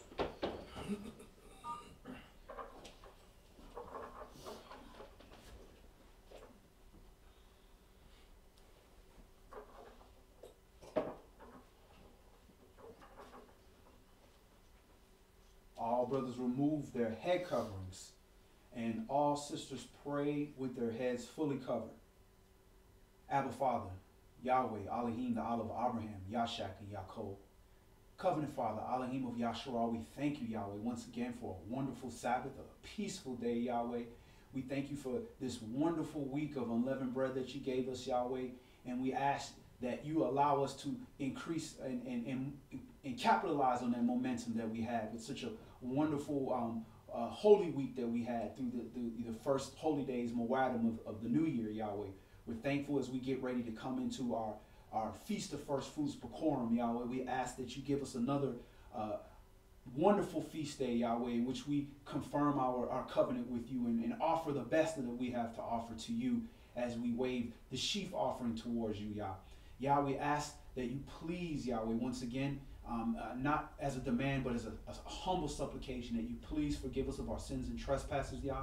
Please continue to give us eyes to see and ears to hear, so that we can not just speak in knowledge, but that we could also govern our own selves, Yahweh, and walk according to that narrow path and serve as leaders and teachers more in that capacity than in the capacity of opening up our mouths.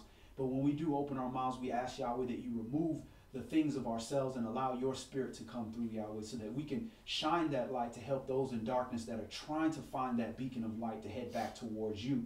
For you said yourself, hurt not the world until all your servants are sealed, Yahweh.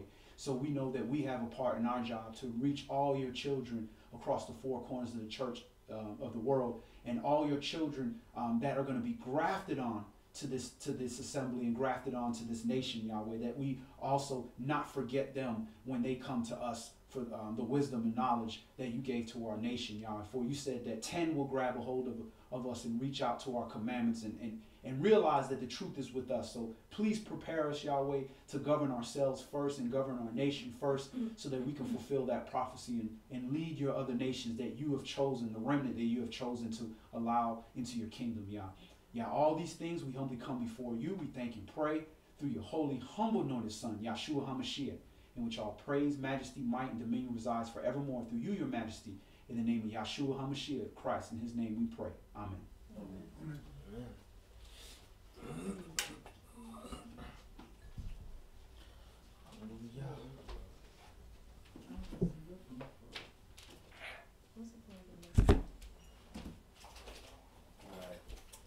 These is?